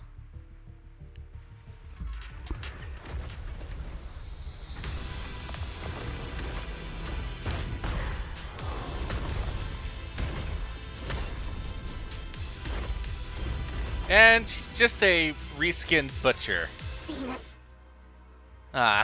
Was hoping that she would look more humanoid than just rather than just that butcher body type. Well, it's more of that behemoth one, just reskinned to be all gray rather than being white and green. A bit disappointed. Disappointment.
I was hoping, still hoping to get a boss like that, one from the Void, from Hollow Zero.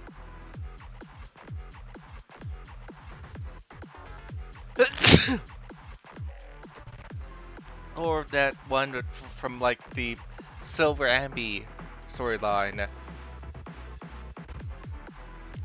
Nope, we get just this thing.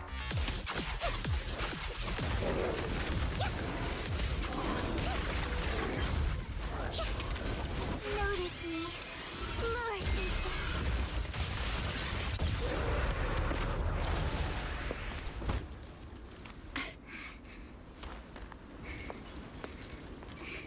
Behind you!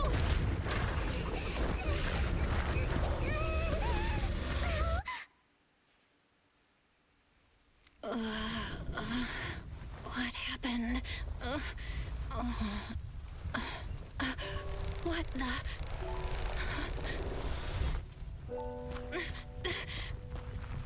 Vivian!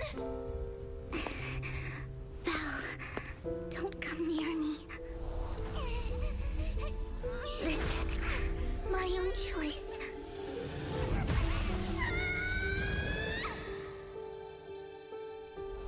I will change the fate I saw. Vivian!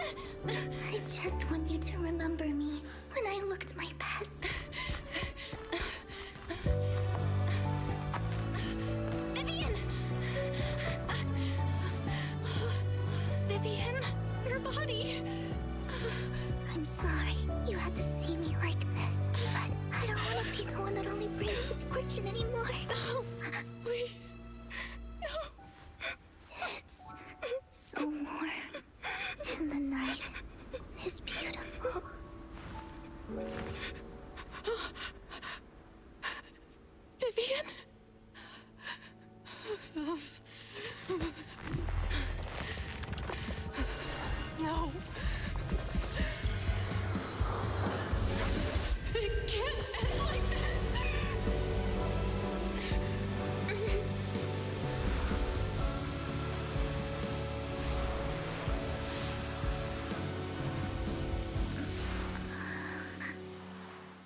Her eyes have evolved. Belle, you're scaring me. Belle, I'm so glad you're awake. You were out for a year. What happened? I remember Vivian and I... Wait, where's Vivian? She injected herself with Landon's serum. Hugo and Lycon brought you out of the hollow. You were in a coma and you said Vivian used the serum on herself? But she looked fine to me, barring a couple of scratches. Hugo sent a message earlier saying he got her checked over, and she was all right. Can you recall what happened? The situation was dire, so Vivian used the serum on herself to defeat the ethereals. I saw the crystallization process starting to occur, and then I can't describe it, but I think I saw something. At the time, all I was thinking about was wanting to remove the crystals from Vivian. I don't even know what I did. But then I passed out, I guess. What happened after that? When I led Hugo and Lycon there, it was just you and Vivian lying on the ground. We didn't see anything else. Never mind that for now. Belle, do you feel any discomfort? Just a bit dizzy. For tonight, just get some rest. Hugo and Vivian said they'll come over tomorrow, so we'll discuss everything then. Okay. Good night, then.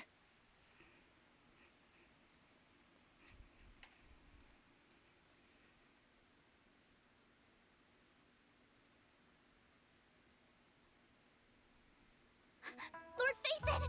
How are you feeling? No headaches? Leg pains? Heart palpitations? Loss of appetite? Vivian? I was just so worried. Sorry. Anyway, Lord Phaethon, I'm so glad you're okay. What happened this time was all my fault.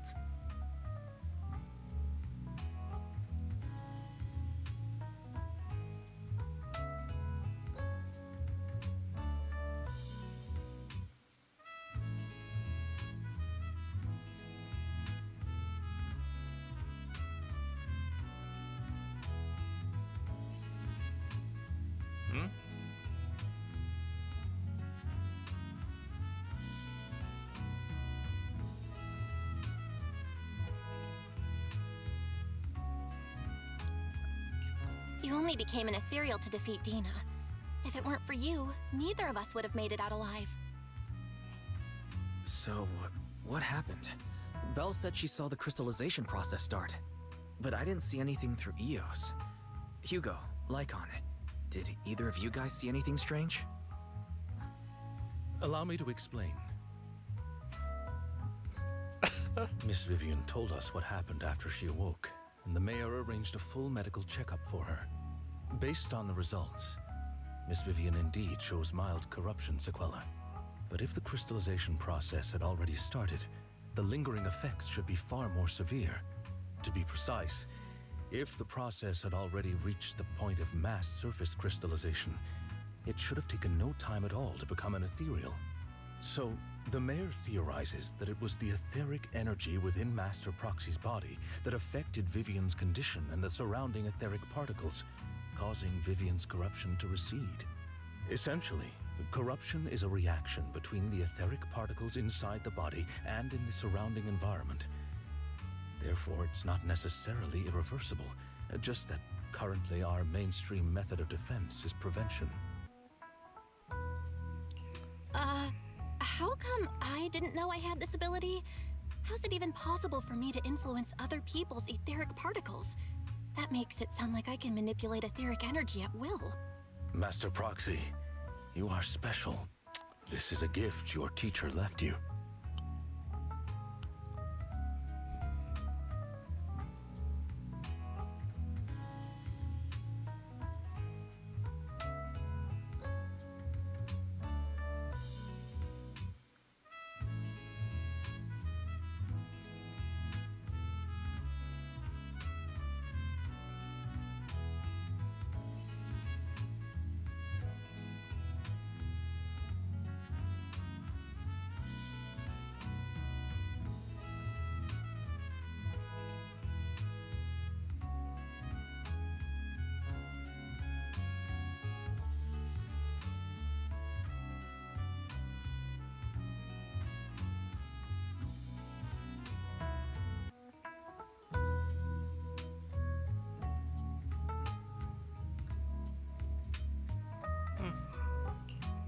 teacher.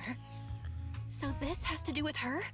I don't know all the details, so I cannot explain everything to you. My apologies. However, Miss Yixuan might be able to answer some of your questions.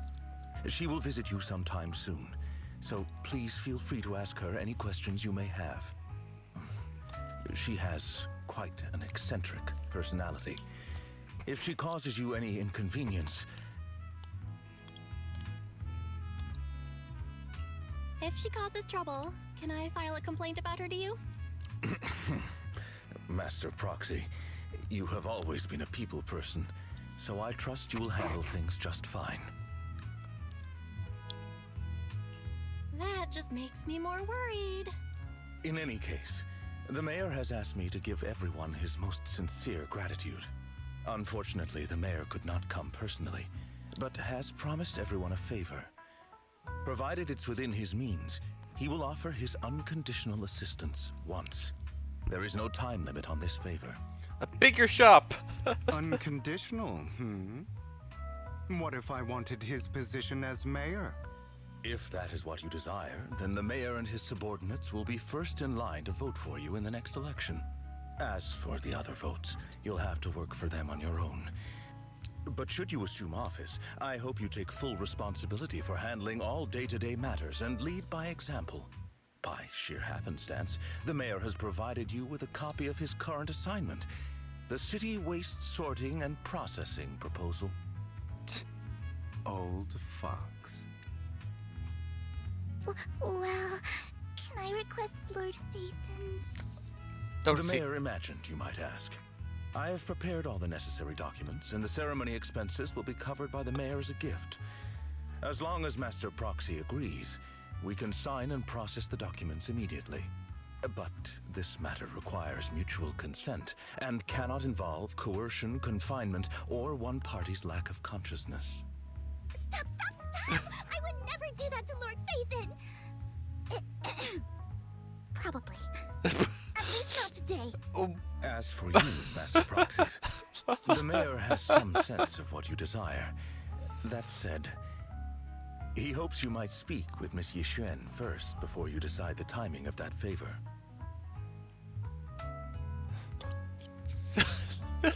So maybe it sounds like she wants to do some sussy things to Bellen Weiss.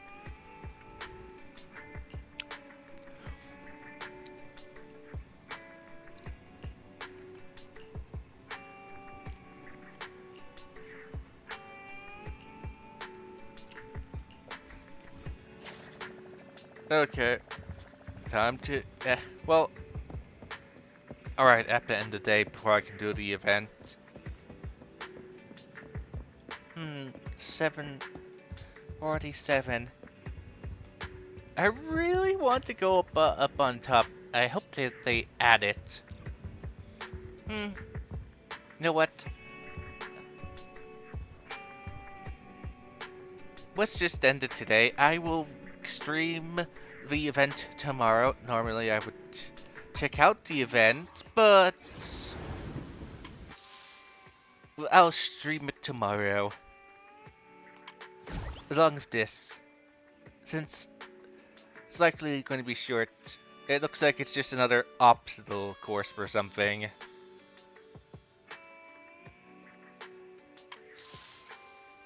Well, this was more questionable. Well, until next time, I hope you had a pleasant time. If Belle and friends. Remember, don't be a creeper like Vivian. As she's a creeper.